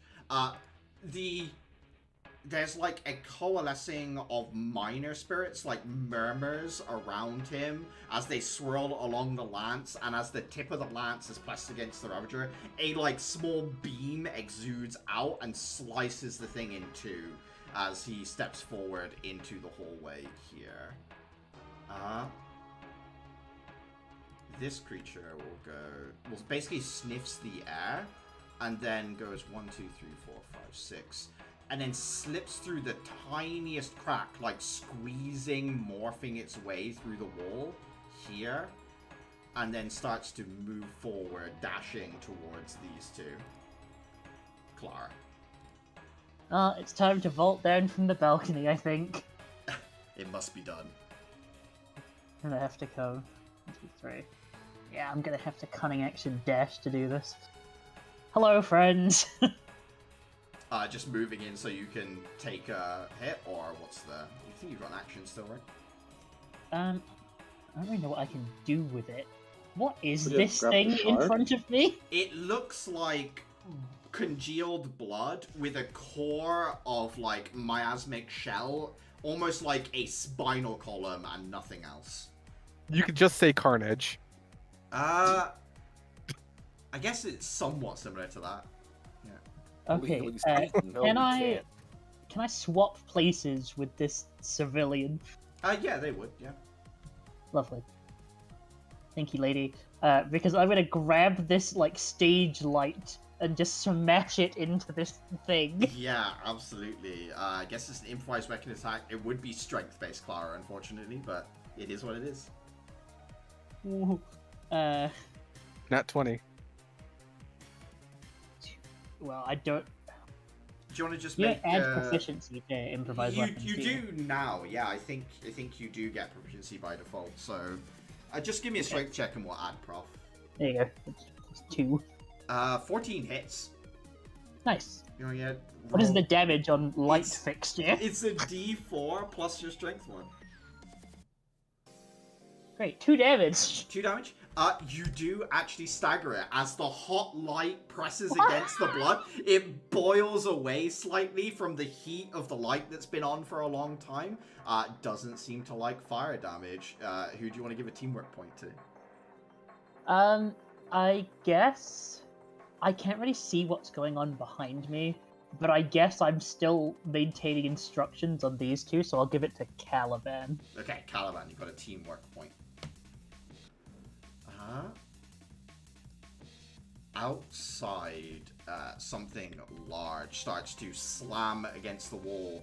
Next to where Caliban and Connor are, it is trying to burst its way through the doorway. Its head is too big in order to sort of like get through there. 19. 12 damage as its teeth rake across stone and the door. Just this huge canine punctures through the woodwork and then pulls back. It's Kathy's turn. She will look at that thing trying to get through the door and yell to Caliban and Connor, we need to get away from that. And then she is going to try and finish this thing in front of her off. Ooh, shrank her character sheet. There we go. Let's see if I can roll something other than natural 1. 14, 22, and this time she'll add a kick. 25. I believe 14 misses, but the other 2 hit.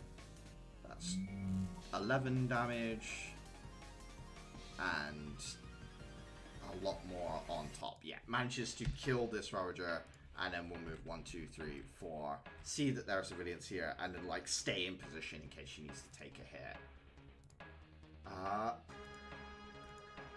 This guy up on the balcony will yell.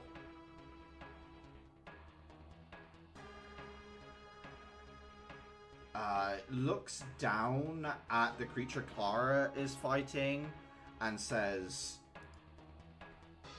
ignore the civilians. Come, assist me. And then he's going to turn and he's going to drop a charge in front of himself. Any Constitution saving throws from Adhira, Uther, and Dafer.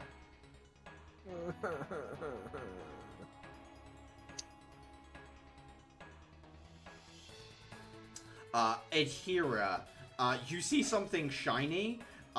Uther and Dafer turn their heads as a flashbang goes off and you're like blinded. Just light goes off and you're unable to see at present. I think that will be him though, Uther.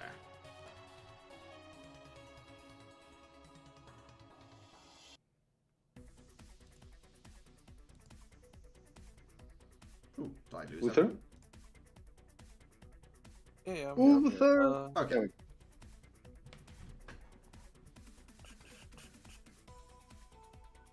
I'll box him in and reach into my boot, and he's fucked up. I have friends now. Is that Luther? He's got a knife. 11. No. Unfortunately, He's gonna miss. Yeah, you stab forward, and one of the extra arms like catches your wrist and manages to push your attack away. You can't catch a break. No, hey. At least I dodged the flashbang. End your turn now, Uther.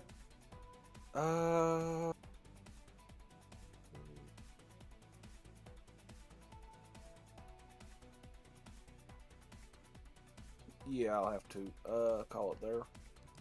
I think this Ravager is just gonna fill in this slot here, and will attack Caliban. Natural one misses you. Caliban is basically Connor like kicks it as it's running up to, just like boots it back down the corridor slightly, so it has to keep running forward. Dafer. Okay, so I still can't give Uther a help action because he's not in my vicinity. Is this correct? You can use the help action because the target is next to you, so I'm fine with that. Okay. In that case, I would, knowing somewhat of Uther's fighting style, I try to lure the guy's attention to give Uther a leg up. Yeah. On his next attack. Okay. Use help action. Basically, just like trying to become a nuisance for those extra arms that were blocking Uther before. Managing to like grab hold of one or two of them at certain times. Is that your turn, Dafer?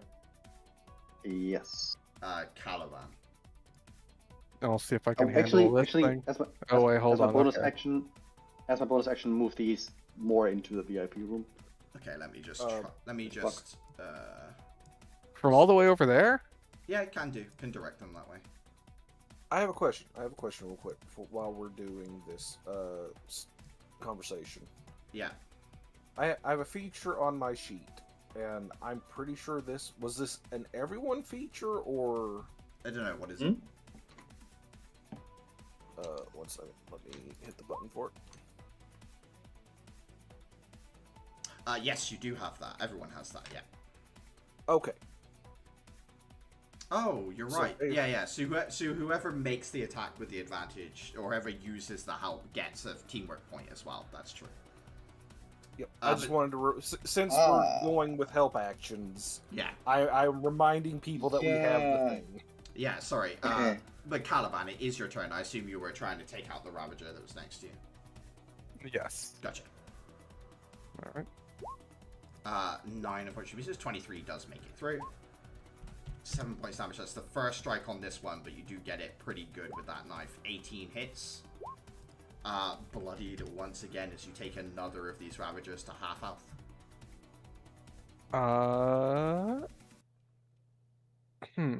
And there is this door over here that something is chewing its way through that Kathy said was not a good thing to be near. Okay, action surge. Yeah. And I'm going to use my Grawl Blessing. Oh, shit. What does it do? And I'm going to cast Wall of Stone here. Yes. As the tooth is going through the wood, all of a sudden, all the stone in that area, like, shifts and condenses into a hardened mass, trapping one of the teeth in the stonework as something roars, as it's trying to, like, wiggle its way through. Yeah. That'll keep him. That will. You could like triple layer that if you concentrate it in like 10 or 15 feet. But yeah, Kathy will nod and say, nice. Hold on, let me just remove the Grawl Blessing real quick. I think Adhira, you're blind until the end of this turn. Pain flashing through her eyes. She is going to expend the last of her spirit points and activate Spirit Burst, her arms. The guy needs to make a DC 15 dexterity saving throw. Dexterity saving throw. Sorry, exactly 15. Makes it. But I will lash out twice at him with the arms, clawing desperately. Is the first one straight due to help? It's up to you guys. Either Adhira can get a straight attack on this, or Uther gets the advantage. I think Uther should get the advantage because Aether, yeah. In which case, yeah, that's fine. And then it would be a disadvantage. That still hits. Wow. You might be blind. Terminus isn't. As the sickle slices into this creature, 8 points of damage. Second hit. 11 will miss. 11 misses as it starts to recover and defend itself. I kind of feel out with my left arm, guided by my spirit. I'm going to push myself over the edge and kind of land on the stage. Normally I would say absolutely no roll, but just because you're blind at the moment, give me an acrobatics check. I do have glide. True, in which case, yeah, you do float down fine. In which case I land here. Yeah. Good there, here? Yes. Connor, seeing that creature sort of more secure, will just try and finish off the Ravager. Does hit. That is enough to finish it off. And then Connor will pull himself back into the room and I think start moving towards this miasmic predator. 2, 3, 4, 5, 6.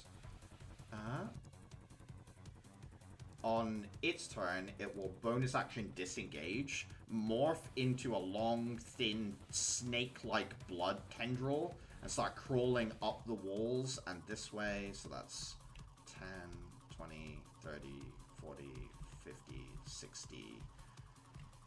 It gets to there. That is its full turn as it congeals back into the full predator. I need a wisdom saving throw from Dafer and Uther.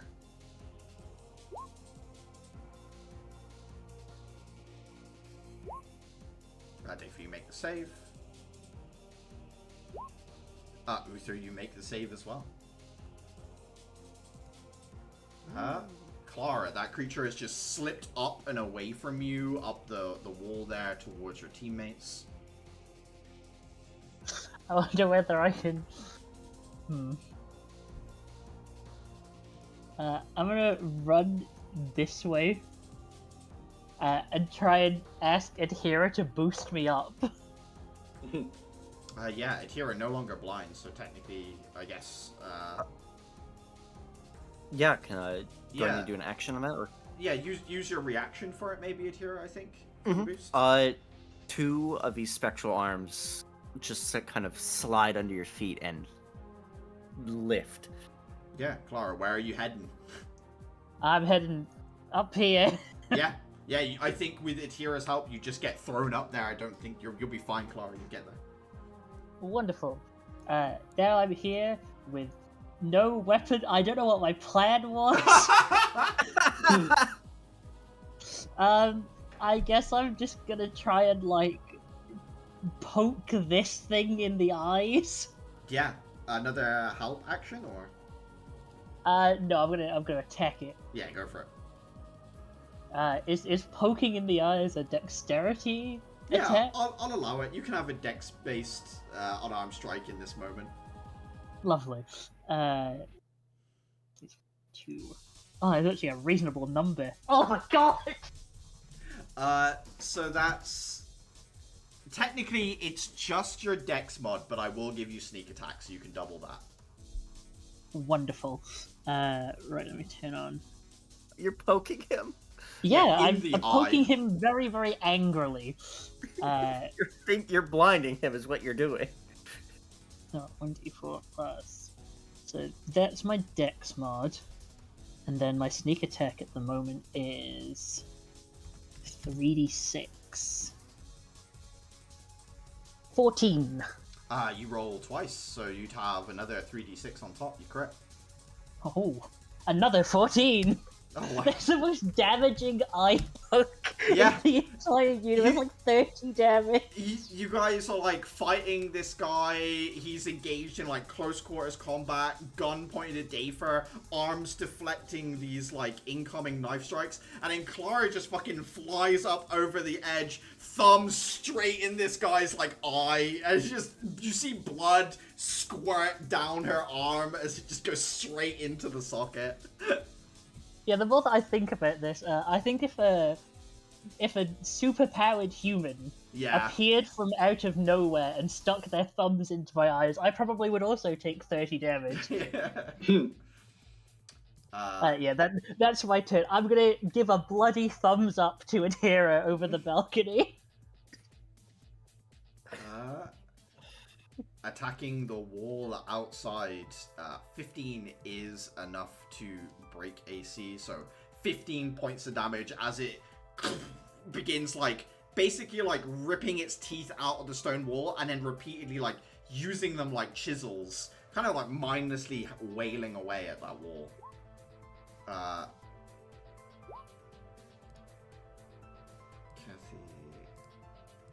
Will bonus action tell these two 2, 3, 4, 5, 6 to keep moving, and then she is going to move 1, 2, 3, 4, 5, 6, 7, 8, 9, 10 to here. She slams her hands against two of the discs on the wall, takes all of the noise into light, condenses it into a tiny little point in the palm of her hands, and then just like focused beam blasts it up at this guy from behind. You need to give me a Constitution saving throw. 15 does not make the save.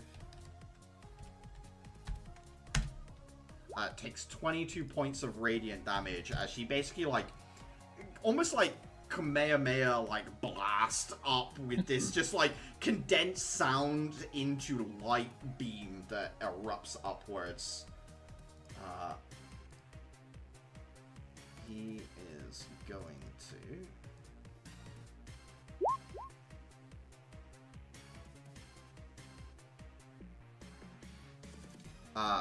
first he's going to strike Dafer. 24. It's...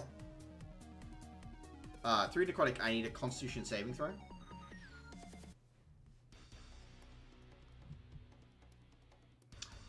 You are paralyzed, Dafer. We'll make another attack against you. It didn't need that natural 20, but I got it. Can I still reduce the crit? Strictly speaking?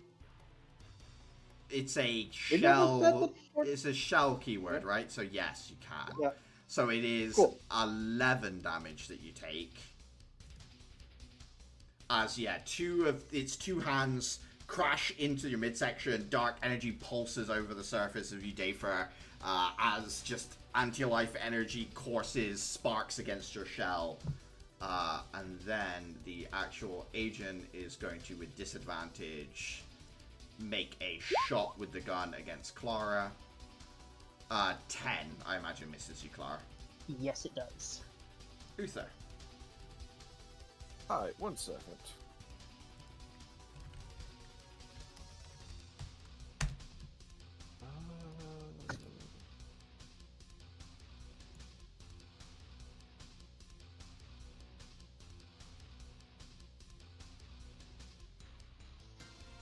Uther does have the advantage from Dafer still, yeah. Yes. I was just double checking offhand attacks out of curiosity. Yeah, just the it's dice. just I don't get my... No mod. It's no proficiency. Okay, no mod. Yeah. No mod on the damage. The attack is the same. It's just the damage. Oh, okay, okay. So that'd be what? Minus the 7? No, you're minus your dex mod. The rest, like, hit is the same. Damage is just minus. Yeah. I don't know, 3 or 4. Yeah. I thought it's minus the prof. No, you still get No, the not buff on minus the the attack roll. Oh. Okay, I haven't done an offhand attack No, in it's forever cool. because I'm wanting to be goofy. It's how I fight. I Just- want to. just- Okay. Because I'm wanting to give Clara a help action when I do this offhand attack. So, not to be a stickler, but well, to be a stickler, you can only make an offhand attack when you take the attack action. So you need to have taken the Gotcha. attack action. Okay. I can't. Okay then. Can't be that goofy, I'm afraid. Alas, one day I will be silly.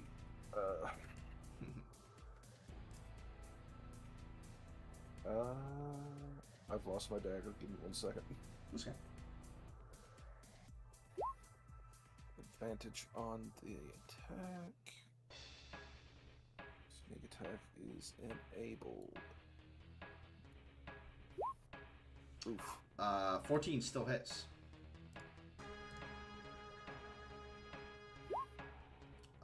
That is 22 points of damage.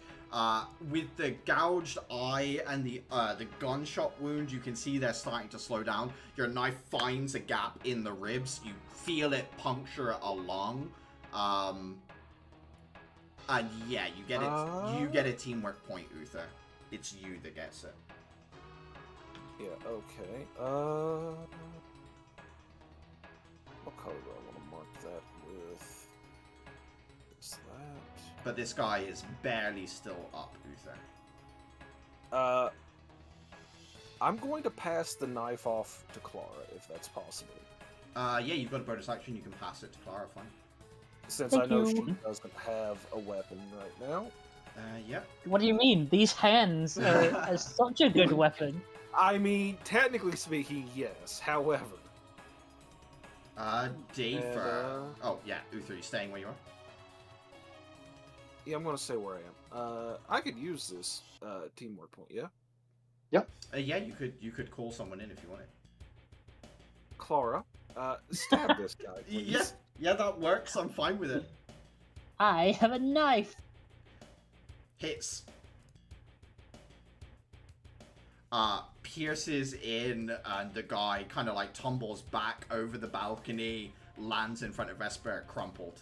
As you two like pass the knife and immediately 1-2 combo stab him, and he drops backwards. Awesome. Dafer. Do I get to do anything because I'm paralyzed? You're no longer paralyzed. Okay. I move. 1 second. I move over here and I give Clara the help action. So she now has a teamwork point. Okay. She can work with. Caliban. You are alone in the corridor with something trying to eat through your stone wall. 1, 2, 3, 4, 5, 6.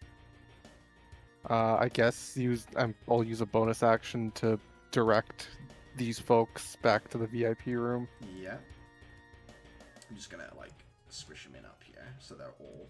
In fact, I'll just sort of like slide them down so they're more securely in the room.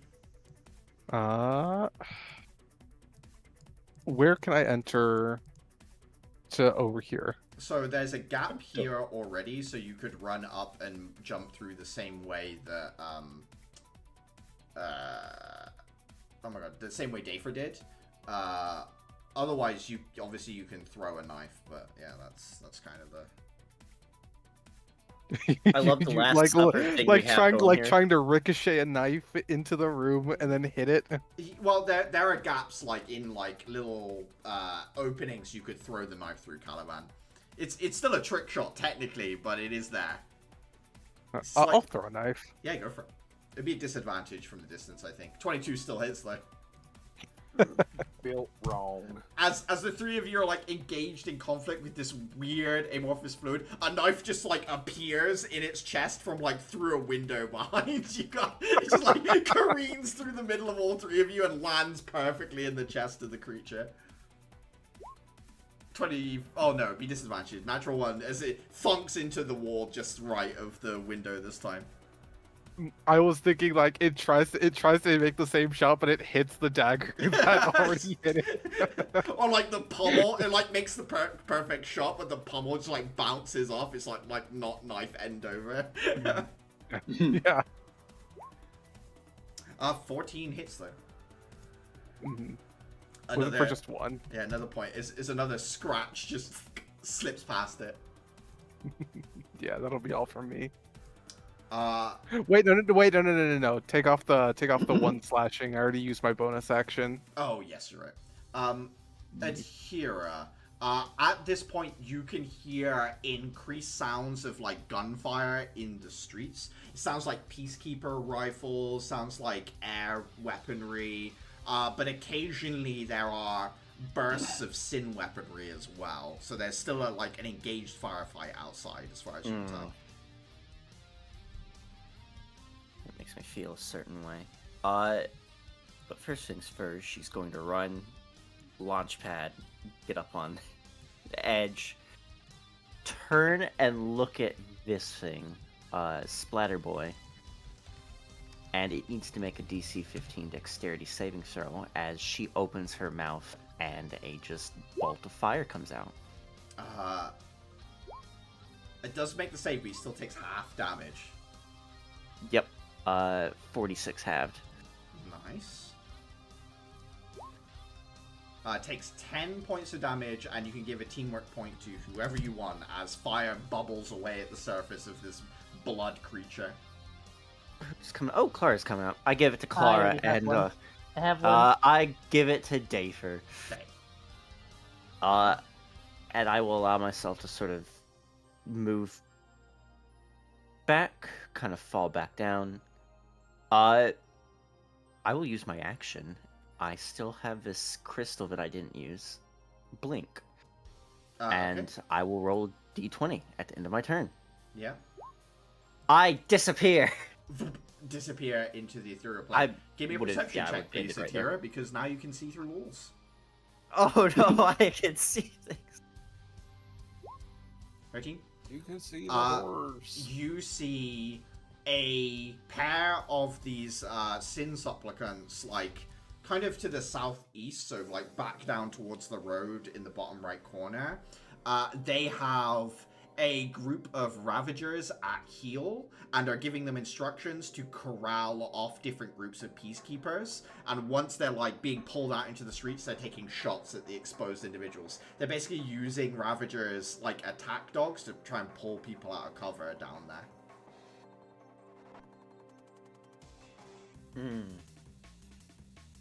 Do I look down at my side and see a little frog giving me a thumbs up? You see a little frog giving you a concerned look.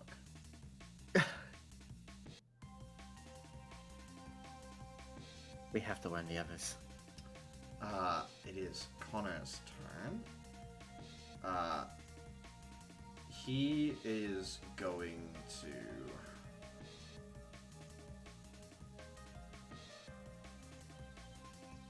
I think he's gonna leave it to Clara. He's gonna go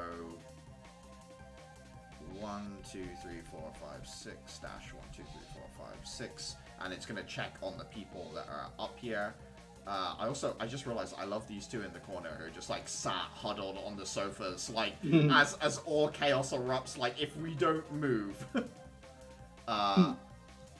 is the turn of this creature. I was about to joke they've just been making out the whole time and haven't realized any of this has happened. It will bonus action disengage, slip round this way. Its jaw opens up, basically like the predator, 4 different directions, as its tongue splits apart into 100 different pseudopods, and then it, instead of just extending them, launches them in an acidic barrage. I need dexterity saving throws from all of you, please. Or all 3 of you there. 15 from Dafer. 22 from Clara. Natural 1. Who's there? Yep. 17 points of acidic damage, halved if you made the save, as these pseudopods attach to different parts of your body and start burning their way through the shell energy before you're like able to like swing them off or otherwise move them, and they keep trying to squirm back towards you as you have to like stamp on them to almost kill them like individual living things that are chasing after you. Clara. Let's go stabbing again. That worked last time. Hits. Play 2? Yeah. I'm going to spend a point of patience to up my sneak attack die on this one, I think. Yeah. Oh, that's just rolled the fucking... Well, there's no... So it's 14 and 3, yeah, that's the numbers I'm interested Yes. in. Yeah, cool. And I'm going to expend my teamwork point. Oh, actually, I'm going to bonus action pass Dafer the knife, and then expend my teamwork point. Yeah, Dafer, you can use a knife as a strength weapon soon. Alright, but Uther has a gun. I'll attack with... I think I'll just do a strength roll and we just add +3. Yeah, perfect. That's a 12. 12 unfortunately misses as you jam the knife in. The impact is like ablated by the blood. Anything else on your turn, Clara, or are you good? No, that's it. This thing, having realized that this stonework is not going to be breakable, is going to slide around.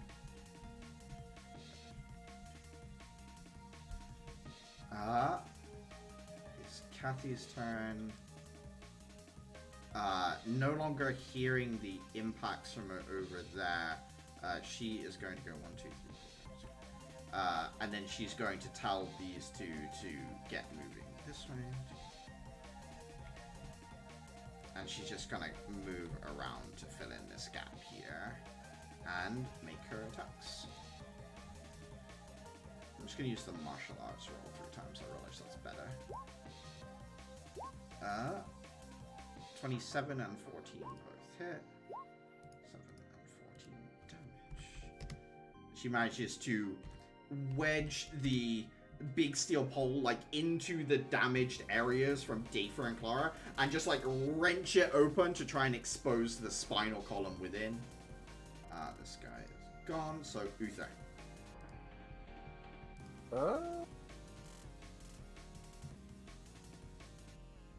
Cunning action. Well, it's not a cunning action. I keep calling it a cunning action. Bonus action aim. Yeah. And then I'm gonna blast this dog with gun. Go for it. Hits.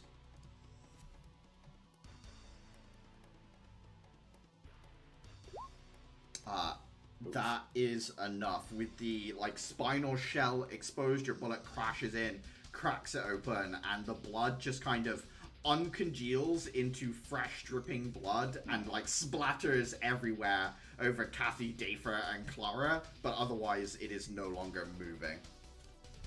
Whoops.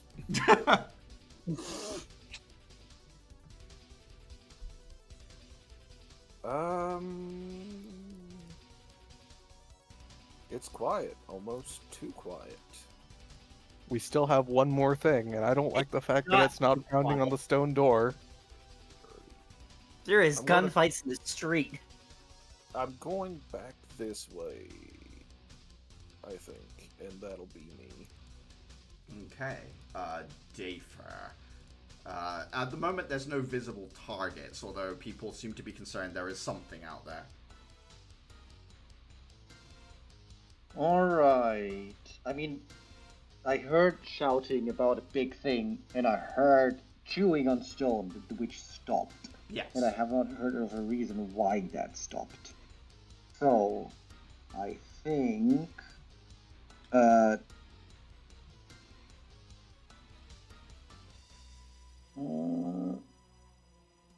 still have my teamwork point. I can't donate teamwork points to somebody else.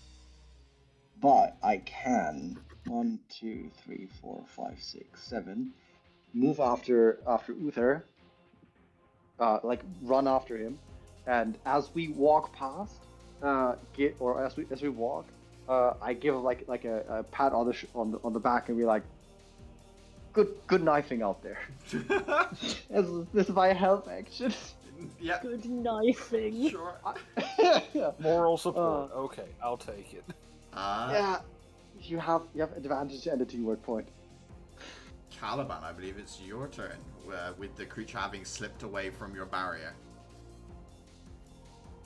I don't like the fact that that happened. Do you think, I'm gonna listen in real quick. Is there anything like... Yeah, give me a anything perception similar check. happening? Yeah. I was gonna say, is it elsewhere now? Perception.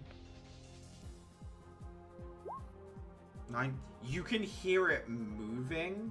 It's like breaking through concrete to move or something like that. It's still somewhere in this upper right corner, but you think it might be coming around the building to the right, like clockwise.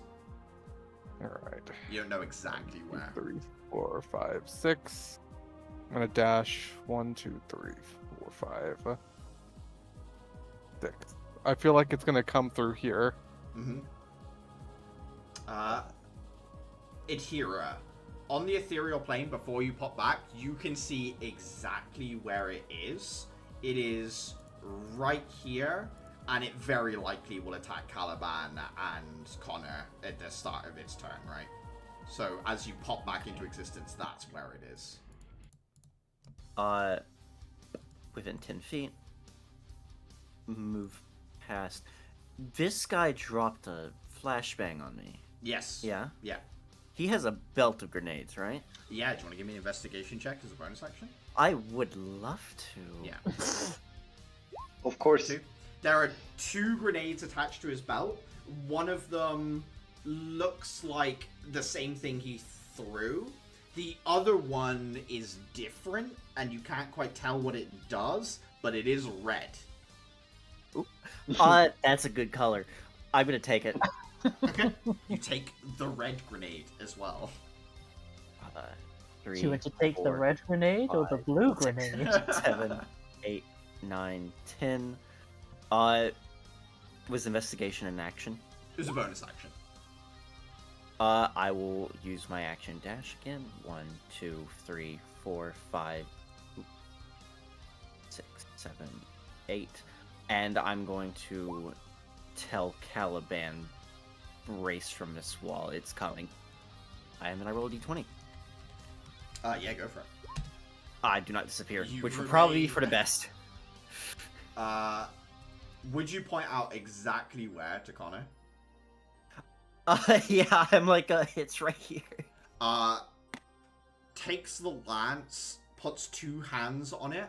And here, Caliban, you watch as normally a sheen of energy that only comes from crystal, like crystal crystals when you're using it, but it scintillates from his, from the bottom of his feet all the way up his body to his head, and then from his eyes, it sort of beams down into the lance, and then he points the lance out towards the wall, and a thin beam bursts from the end, and this creature needs to make a dex save at disadvantage.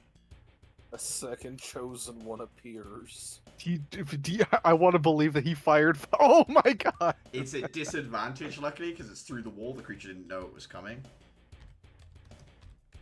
I want to believe he casted Disintegration.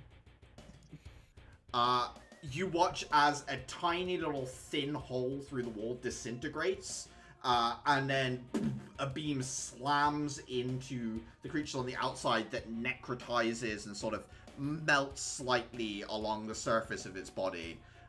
Did not like that. Is quite badly hurt. Clara. Okay, I guess I will just catch up with the dudes and the bros. The knife gang. The knife gang. I don't really have anything else I can do. I don't think. The knife guys. Knife guys finish last. Oh no. Yeah, I'll just hang out here. Yeah, I'll hang out here.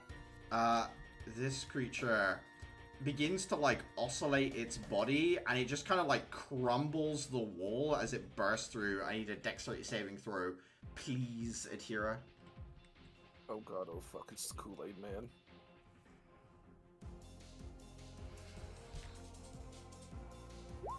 Uh, 16, yeah, just step back from me, Atira, so it like pushes you back out of the space, basically.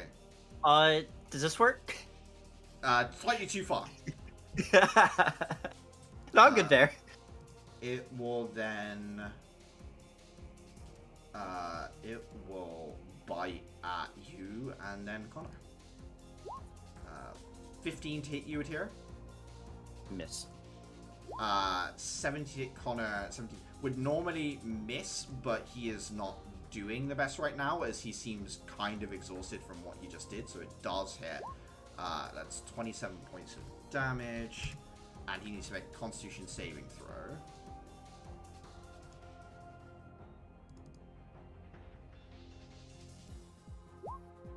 Does make the save as it tries to like gash its teeth across something vital, and the shell does manage to protect him, even though it seems weakened. Kathy is going to... 1, 2, 3, 4, 5, 6, 7, 8. 1, 2. She is going to... So the creature's like vibrating its body to move through the wall. She just like sucks all that noise energy out, so it's kind of frozen, and its body is like half stuck in and out of the wall, restrained, as it siphons off colors to her fingertips, and she's like pulling away its ability to just kind of vibrate its way through the concrete. Would a silence spell be able to like stop that? It's basically a silent spell is what she's doing, yeah. It's advanced vampirism. It's vampirism of all types. Uther.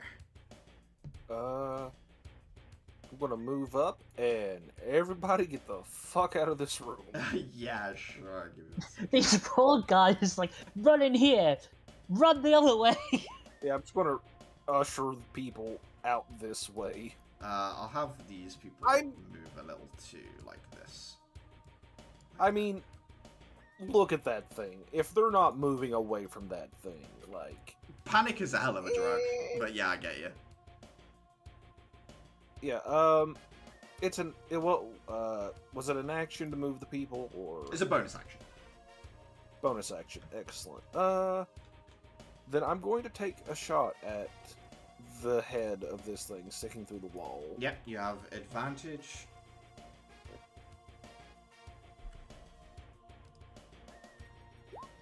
Blammo. Crit will hit. As you get it in the eye, I guess that's the theme of this evening. Nice! I tell you that you're good at knifing, and now you prove that you're good at pistoling too! 23 Power and another 10. I'd say it couldn't take another hit like that, but that doesn't give you much information as you blast one of its eyes out of its head with a bullet, but it is still there.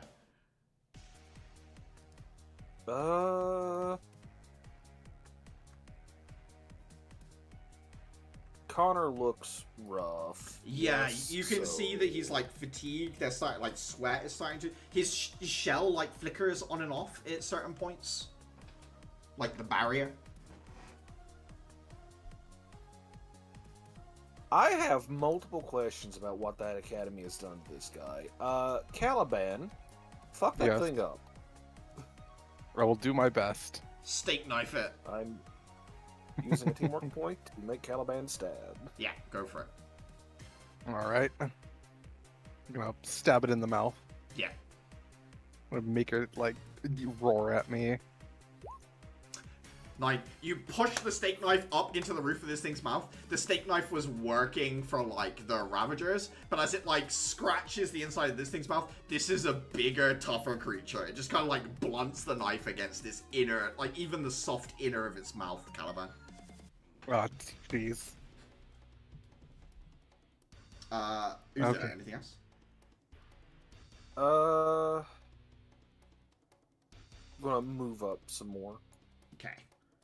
That'll be me. Bonus action, this square of people squishes against the wall To the behind south. me / like Oh, general, yeah, gotcha. in general. as much as they can. Right.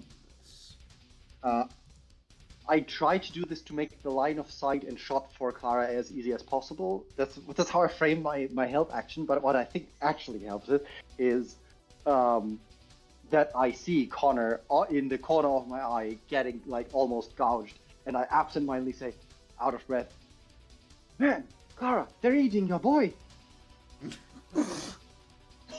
It's the best I can think of. Gotcha. Which That one? is. Hey, I only know him as former bodyguard of Clara. That's the only thing I know about him, and that he has a pretty decent head on his shoulders. Oh no. That's- I'm now imagining this thing like about to eat one of them and Clara having some way of influencing whether it's Connor or Caliban, and just how quickly Caliban would be shoved into that mouth. But that's just the prompt to a Telltale game. Caliban, Caliban won't will remember this. But yeah, Clara, you have received the health action. You have a teamwork point of advantage. Anything else, And David? for my movement, Yeah. For my movement, I'm gonna do 1, 2, 3, 4, 5, 6, 7, 8. I've got to position myself here. Okay. But like, I'm not too keen to get in the front lines, but like, better me than one of the rogues, and so on. Clara gave me a teamwork point. Yeah. Yeah. It's your turn, Caliban, Okay. and you do have a teamwork point from Clara from a while back. Is that an action or a bonus action or? When Free. you attack, you can just call someone in with a teamwork point. And does the teamwork point have to be like another attack, or can it be just like something like that? I'm somewhat flexible with it, so if you've got something else in mind, you can, yeah. But I wanna need see if I approve could- it. Okay, I want to see if I can keep this thing's mouth open, and I'm gonna give my point to Adhira. Okay, so what you want to do is essentially take the help action and then use like a teamwork point for Adhira to take the attack. Is that sort of the? Yes. Yeah, in which case, yeah, I'm fine with that. As Caliban, like, how do you want to keep the mouth open? Is it like full on like 1 foot on the bottom jaw, 1 hand on the top, or? Let's see. I think one thing that I could do that I was gonna maybe suggest is take an attack and then at the last second just like react with shield Yeah. and just keep its mouth open long enough. Do you want to provoke an attack of opportunity? Is that it? Yes. All right. I'll make the attack and then we'll. 26 obviously I guess would hit you, Caliban. And But you're gonna let's see, use. how much? Have you got something you can use as well? I do have. Harry? Is shield a +5 or a +4? It's plus plus 5. five. +5. Okay, so. And can I add bless to that? You No, can I add don't. it to AC. No. No. Okay. You know what? Do you have Fuck a it. I'll fighter take the thing hit. to parry? But you can use parry to reduce the damage, right, with your feature?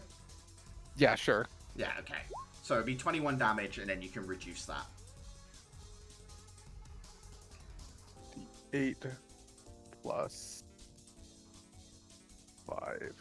Or was it 1d10? I think it's a D8 at the moment. I think it upgrades to D10 later down the line. It does. Okay. Reduce it by 12. That's pretty big. I've lost all ability to do math, but I think that's 9 damage. Yes. Yes. I will say, since you intentionally took the attack, Adhira, you can have 2 attacks. You can have this teamwork point to make 2 strikes if you would like. How many attacks would it be to chuck this grenade down its throat? Technically, that is a use object interaction. Which grenade are you throwing? I only took the red one. Okay, in which case, do you want to throw it down its mouth? Or would you rather attack it?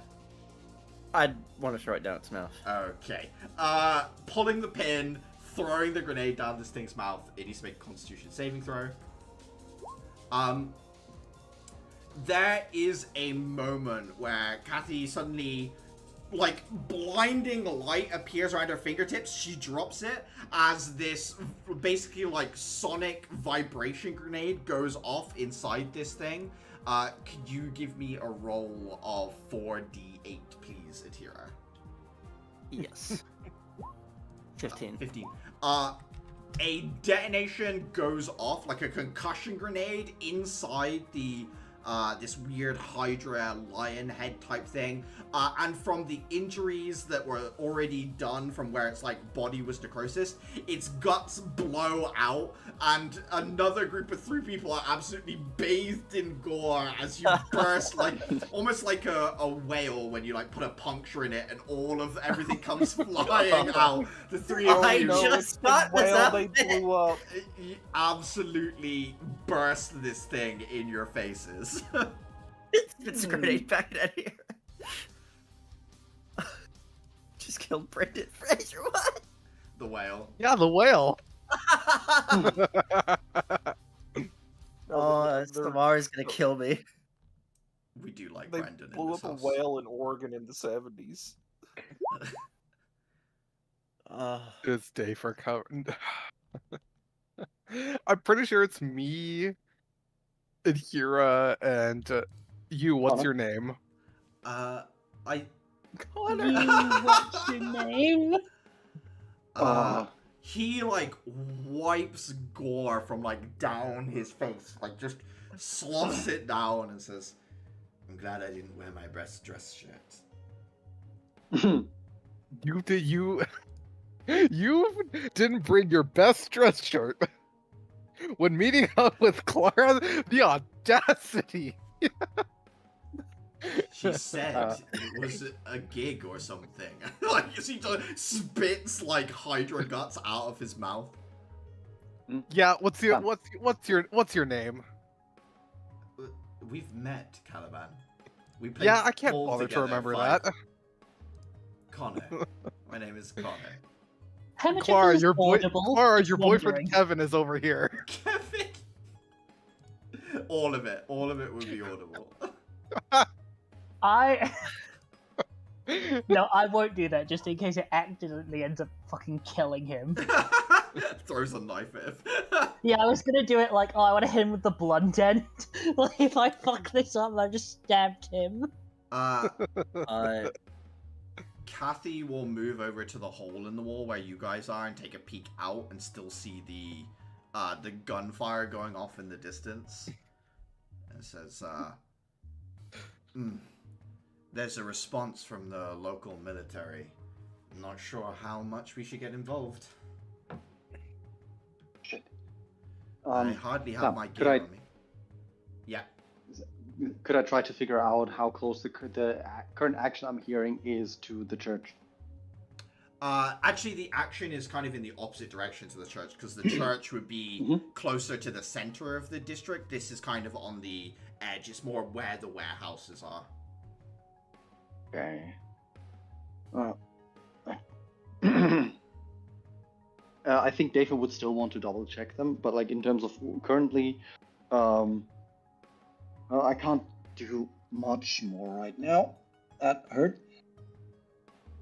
We should probably just stay here and make sure none of the civilians get hurt, right?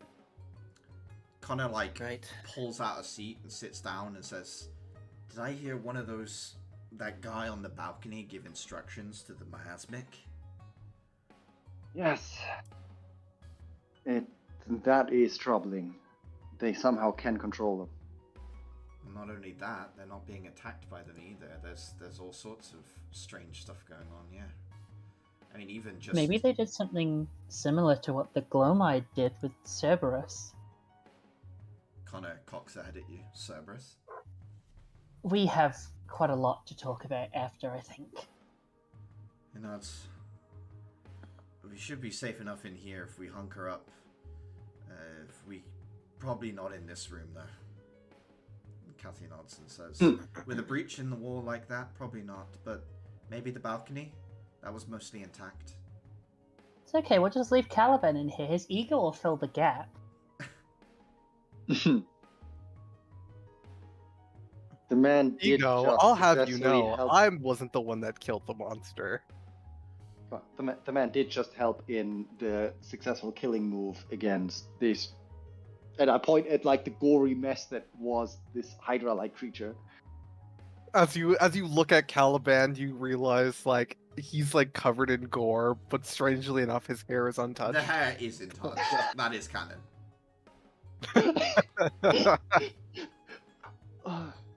Shame. Would have been nice to have another redhead. Come on, like. Good job, Caliban.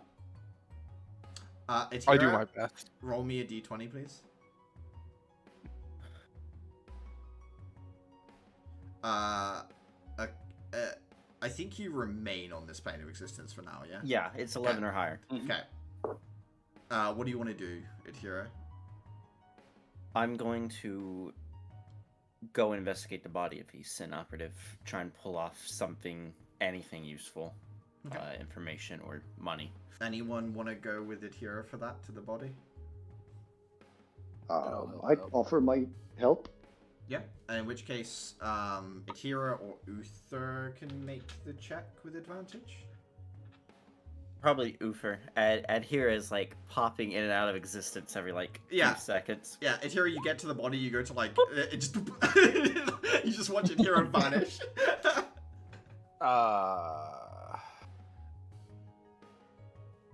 That's not normal. I assume she did. I assume she did that to herself. Advantage for being Pops held. back in over your other shoulder. Yes, it was intentional. I just can't stop it. That's fucking so funny. Just you can hear as well, yeah. Uther checking over the body. The weapon is as you would expect, like it's got the same coding lock on it. The like shell that was possessed by an imp is still there. It's like a little, you know, like the Helix fossil from Pokemon, like the full spiral like Nautiloid shell. It's one of those that he's kind of got on his back, basically. And the forearms are almost like, again, like coming back to Pokemon, so there's like Omanyte tentacles that are on one side of the Nautiloid shell, and that has all collapsed back down into its base shell form, but you can still feel that there is the spirit housed within. So it's not like the higher potency ones where the spirit escapes basically at this point. This one's still sort of contained within the shell itself. Other than that, there is the flashbang grenade, but there's no, like, nothing that would assist you too much. The mask, you can tell, is magical, but again, the mask rejects you. So this bone mask he was wearing that did some sort of, like, you know, it checked you for weapons. It clearly has some sort of function, but unfortunately does not avail itself to you right now, Uther. I'll peel for the mask and the shell off. Anyway. Atira, do you want to take the flashbang as you pop back in? Is that still there? Yes. Okay. The flashbang is DC 14, and it's the same radius as Shatter, which I think is a 10-foot burst, basically. And it's just blindness until the end of all creatures' next turns within the area.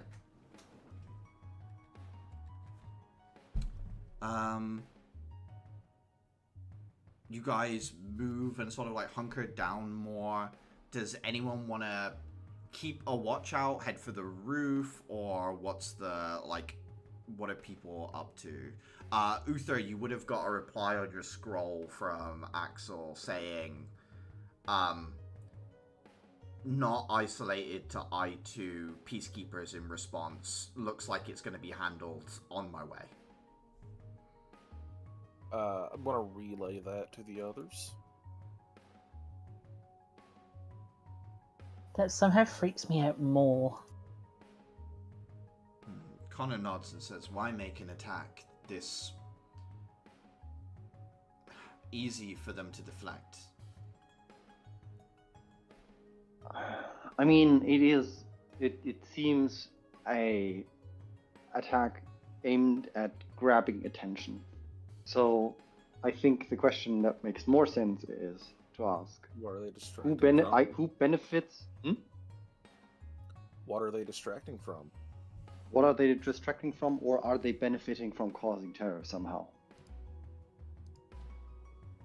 No Can I one's. see the Go on. shell.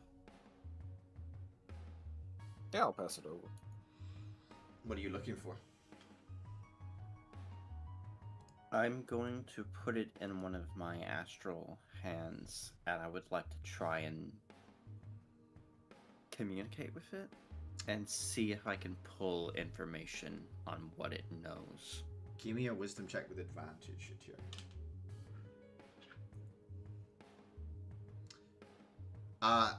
There is a voice from the shell as you hold it in your like astral claws. You hear a no break. Please goes away.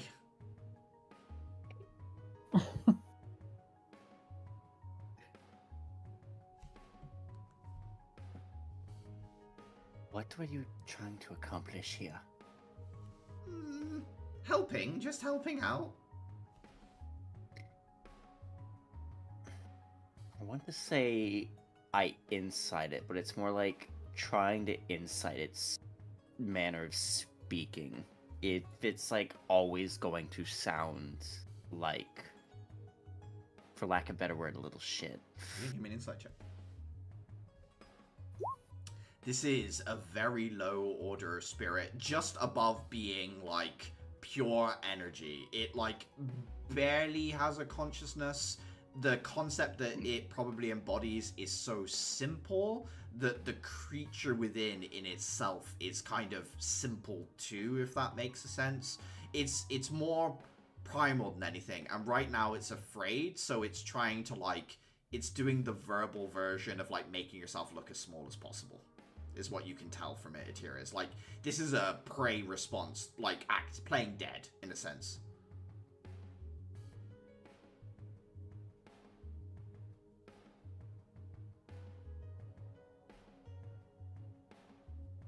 It's not going to tell me anything useful. I'm just going to put it in my pocket and leave it alone. Woo.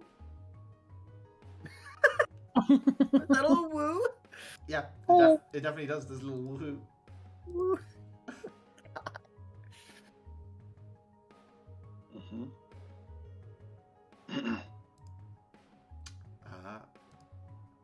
Could this possibly, speaking to the group, could this be retaliation for this morning? That's awfully quick to have organized a response. Also assumes that Sin is affiliated with the Gloamite, which we have not yet an indicator for. I mean, when we find one, we find the other a lot of times. Do we? Yeah, I mean, you fought Gluttony this morning, Dafer. That was a member of Sin. Right, never mind. Yeah. Maybe. Yeah, never mind. Gotcha. That form of gluttony was very strong. Maybe even close to prime gluttony. Maybe they pushed the schedule up when he stopped checking in.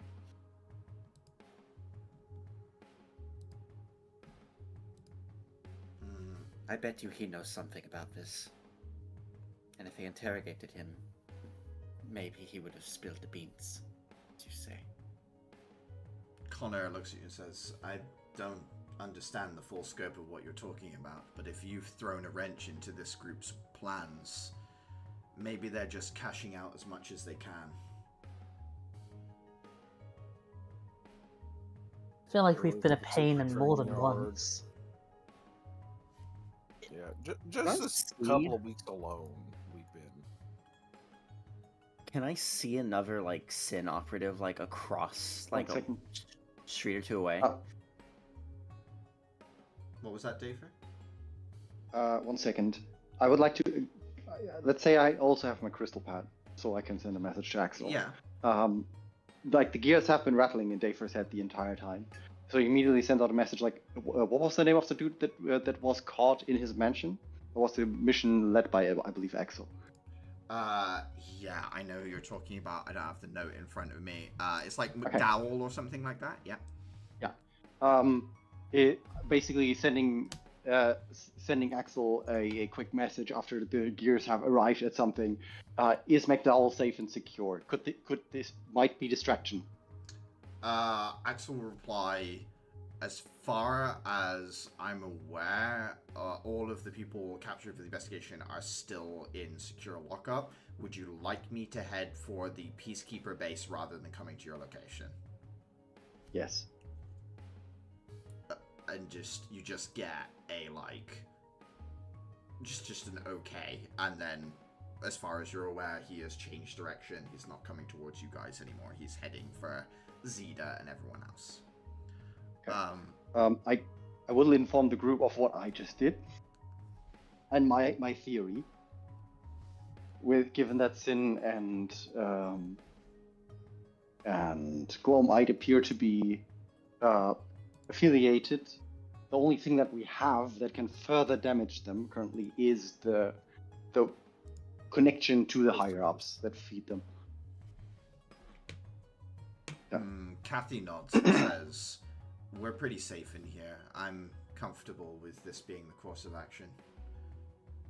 My only complaint is that I was having Axel bring her stuff. Yeah.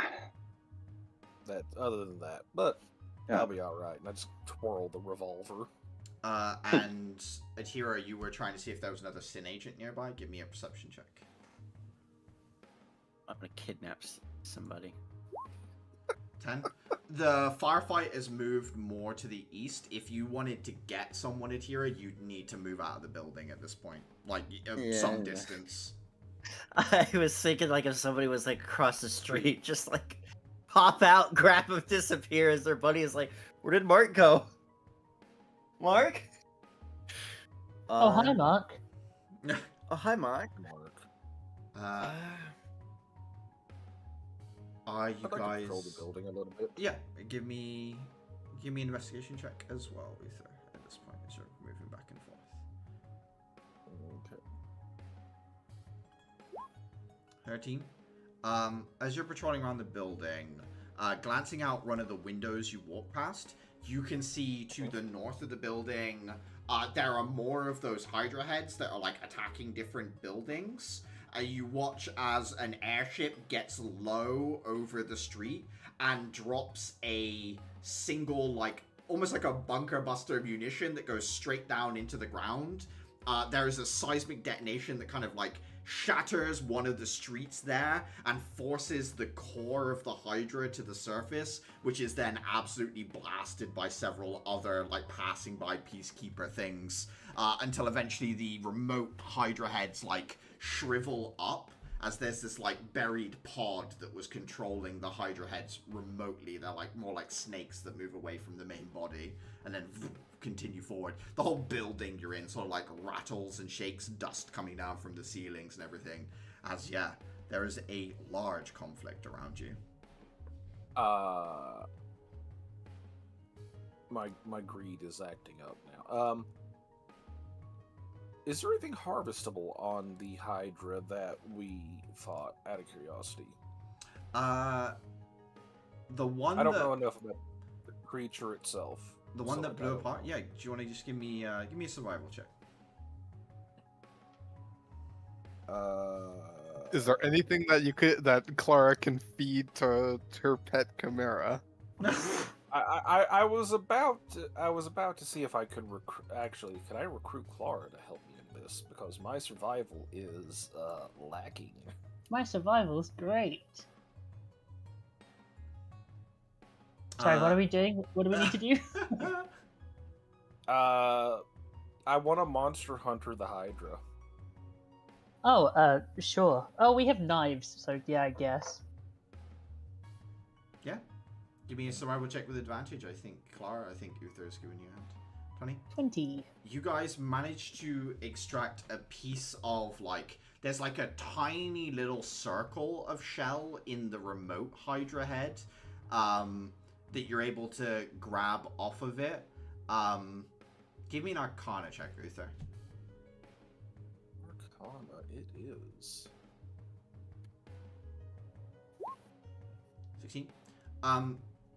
this could be used to modify, say, like a find familiar crystal in order to extend the range of the vision that you've got, because I think, is it 100 foot that you can normally see through the familiar with? This tiny shell, if like embedded into a crystalline crystal, would make it so it could be miles instead, or it could take a summon crystal like the Conjure Animals one Clara used, and instead allow you to see through the summon's eyes as well. So it basically adds that find familiar feature onto, say, summoning a swarm of wolves. Honestly, both of those options sounds really good. Yeah, they're both very handy, but you do get just one from this lone head. Yeah. Do we want to do it again now?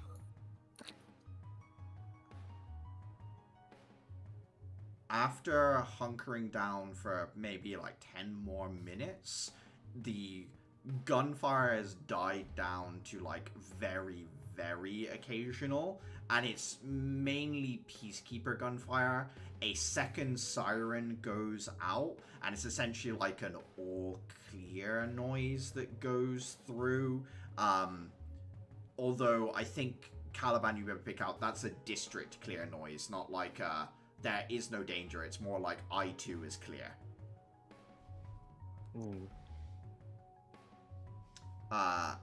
Kathy looks at you and says, maybe we take everyone towards East Academy. It's the safest place I can think of. You've still got security there. That Sounds works for me. That's Connor, who was like quite exhausted, seems to have recovered mostly now, and is like stands up and shrinks his like lance back down to the bangle and says, let's move. What was that thing you did to it? You kind of thrust and light came out. Crazy. It was a technique that I was taught at Immortus, essentially using my shell to project energy. Not something you've had on your curriculum. No. It's not. But maybe you could teach me? He nods and says, yeah, I mean, it's pretty draining, as you saw. I'm not sure I've got much energy left in me after that. I might have overdone it. I thought I needed to go through the wall, so... It certainly worked. You're the one who finished it off. I'm not sure I would have been much use after what I did. I need to be more careful. I see why Clara likes you.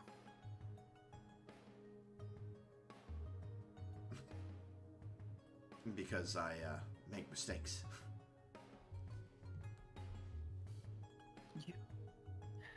What's the word for it? Not good with this language. Reflective? Inflective?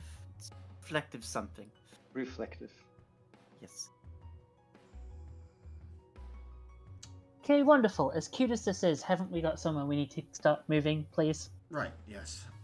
And like gathers everyone together, so all the civilians are like moved in like a column. Kathy in the front, and you guys kind of like spread around. Is there anything anyone wants to do in particular while marching, kind of, taking side alleys as much as possible? Does Jafer want to swing by the church on the way? It's kind of on the way. It's like a little detour, but... Yes. Dayford will go on his own if necessary, but he definitely wants to give a checkup. And if necessary, if it's necessary, he would stay there and help.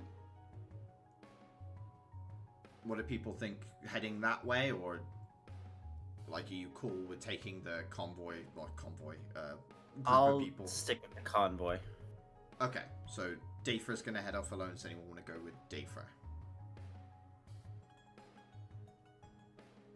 Someone probably should, but I don't know who makes sense to go.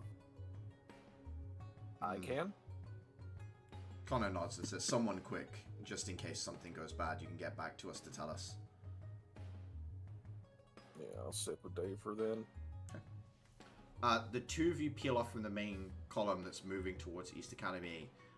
When you arrive at the church, it is woven in blackthorn brambles that cover the entire thing, and you can see miasmic creatures alive but in incredible pain, wrapped up in this like bramble that has grown out of the church and skewered them, and like almost purposely left them on 1 health in a sense, like barely not finished them off as they're like put on display all over this black mass around the church.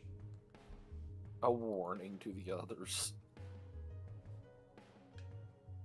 That makes Dafer breathe a sigh of relief, because that looks like it's basically impossible to get in from the way I see it. For like, unless, I don't know, you throw an adult dragon at this thing, they are safe. You can't see a way in yourself, Dafer, although as you think about it, you do see the thorns part slightly, just enough that if you wanted to walk into the church, you could. I think Dafer would, in the like, it's parting in the sense of there seems some intent behind there that would allow me to get in. Yes. Okay. Then Dafer would enter. Uther, what do you want to do? Following as well? Yeah, following as well. No sense in not. Yeah, heading inside Dafer, you find more people than you're expecting. The place is absolutely packed to the brim. A lot of faces you recognize, most you don't. It's like people ran in here when things got bad, right? But yeah, it seems everyone in here seems fine and a little scared. A few people like ask you if everything's okay. They heard the sirens, but they weren't quite sure what they meant and things like that. Yeah. I mean, I'd give them a kid-friendly update, since I think children are within Yeah. I mean, earshot. it's like 50-50 children, adults. Check. So basically, Dafer would just give a short, hey, a call, mostly aimed at being calming. Yeah, that like there was an attack. The there were the creatures and enemy agents are being like taken care of by the peacekeepers. They have the situation under control. Yeah, mostly property damage from what you can tell. Everyone seems to nod, relieved. Dafer and Uther, you can feel that dark presence deep beneath your feet, but you know, in the root of who you are, you know it's the matron down there. But there's like the pain that's normally there, Dafer, is like one of responsibility. There's like some anger, but you recognize that anger. It's like the anger when someone threatens a loved one or a family member. It's like a sort of like righteous anger in a sense, and it's like emanating up through the floor, and it's like exuding through the brambles and thorns of the church. Just to be on the safe side, because that has implications. This feeling has been there the entire time, and not specifically after I said, "Hey, we're all safe." Yeah, no, it's been there the entire time. Okay. The entire time you were like outside, and now have come in, you're like able to place it. Okay. He's happy.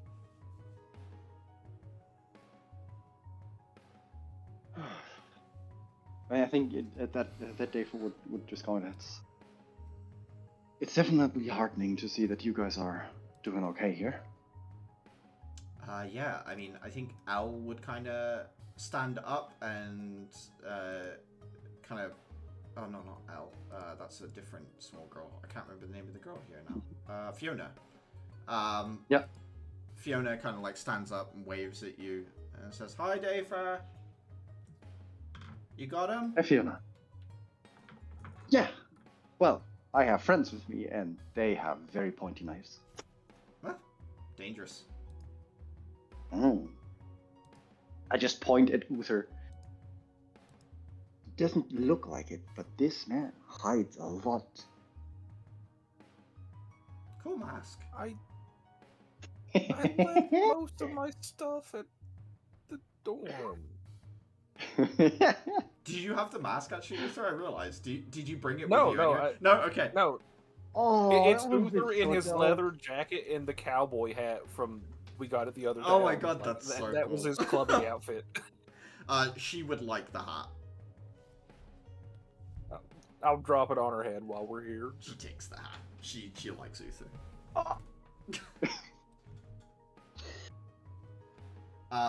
Some of the adults say, we're fine here. The matron is taking care of us. Thank you for letting us know what's going on out there, though. Oh, good. Well, if you guys are fine here, then we have a group of people to escort back to East. You know, good luck. And Thank you you. guys would be able to rejoin the, like, slightly slower moving convoy of, like, normal people, right? Like, if you dash through the streets, you catch up pretty quick. Yeah.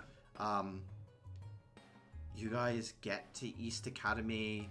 It is, as expected, tightly guarded. There are people, like, you're not sure quite how, but there are people positioned on the walls in a way that doesn't make sense to you. Like, there must be platforms that are deployed in the walls to allow people to stand and, like, point weapons out in all directions that you've never seen before.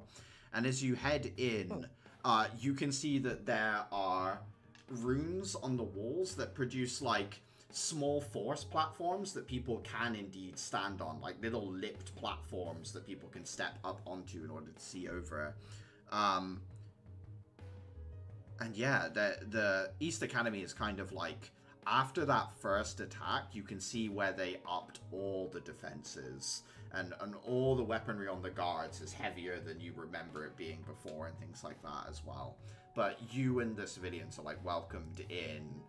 You've got your IDs and stuff, so they would let you in.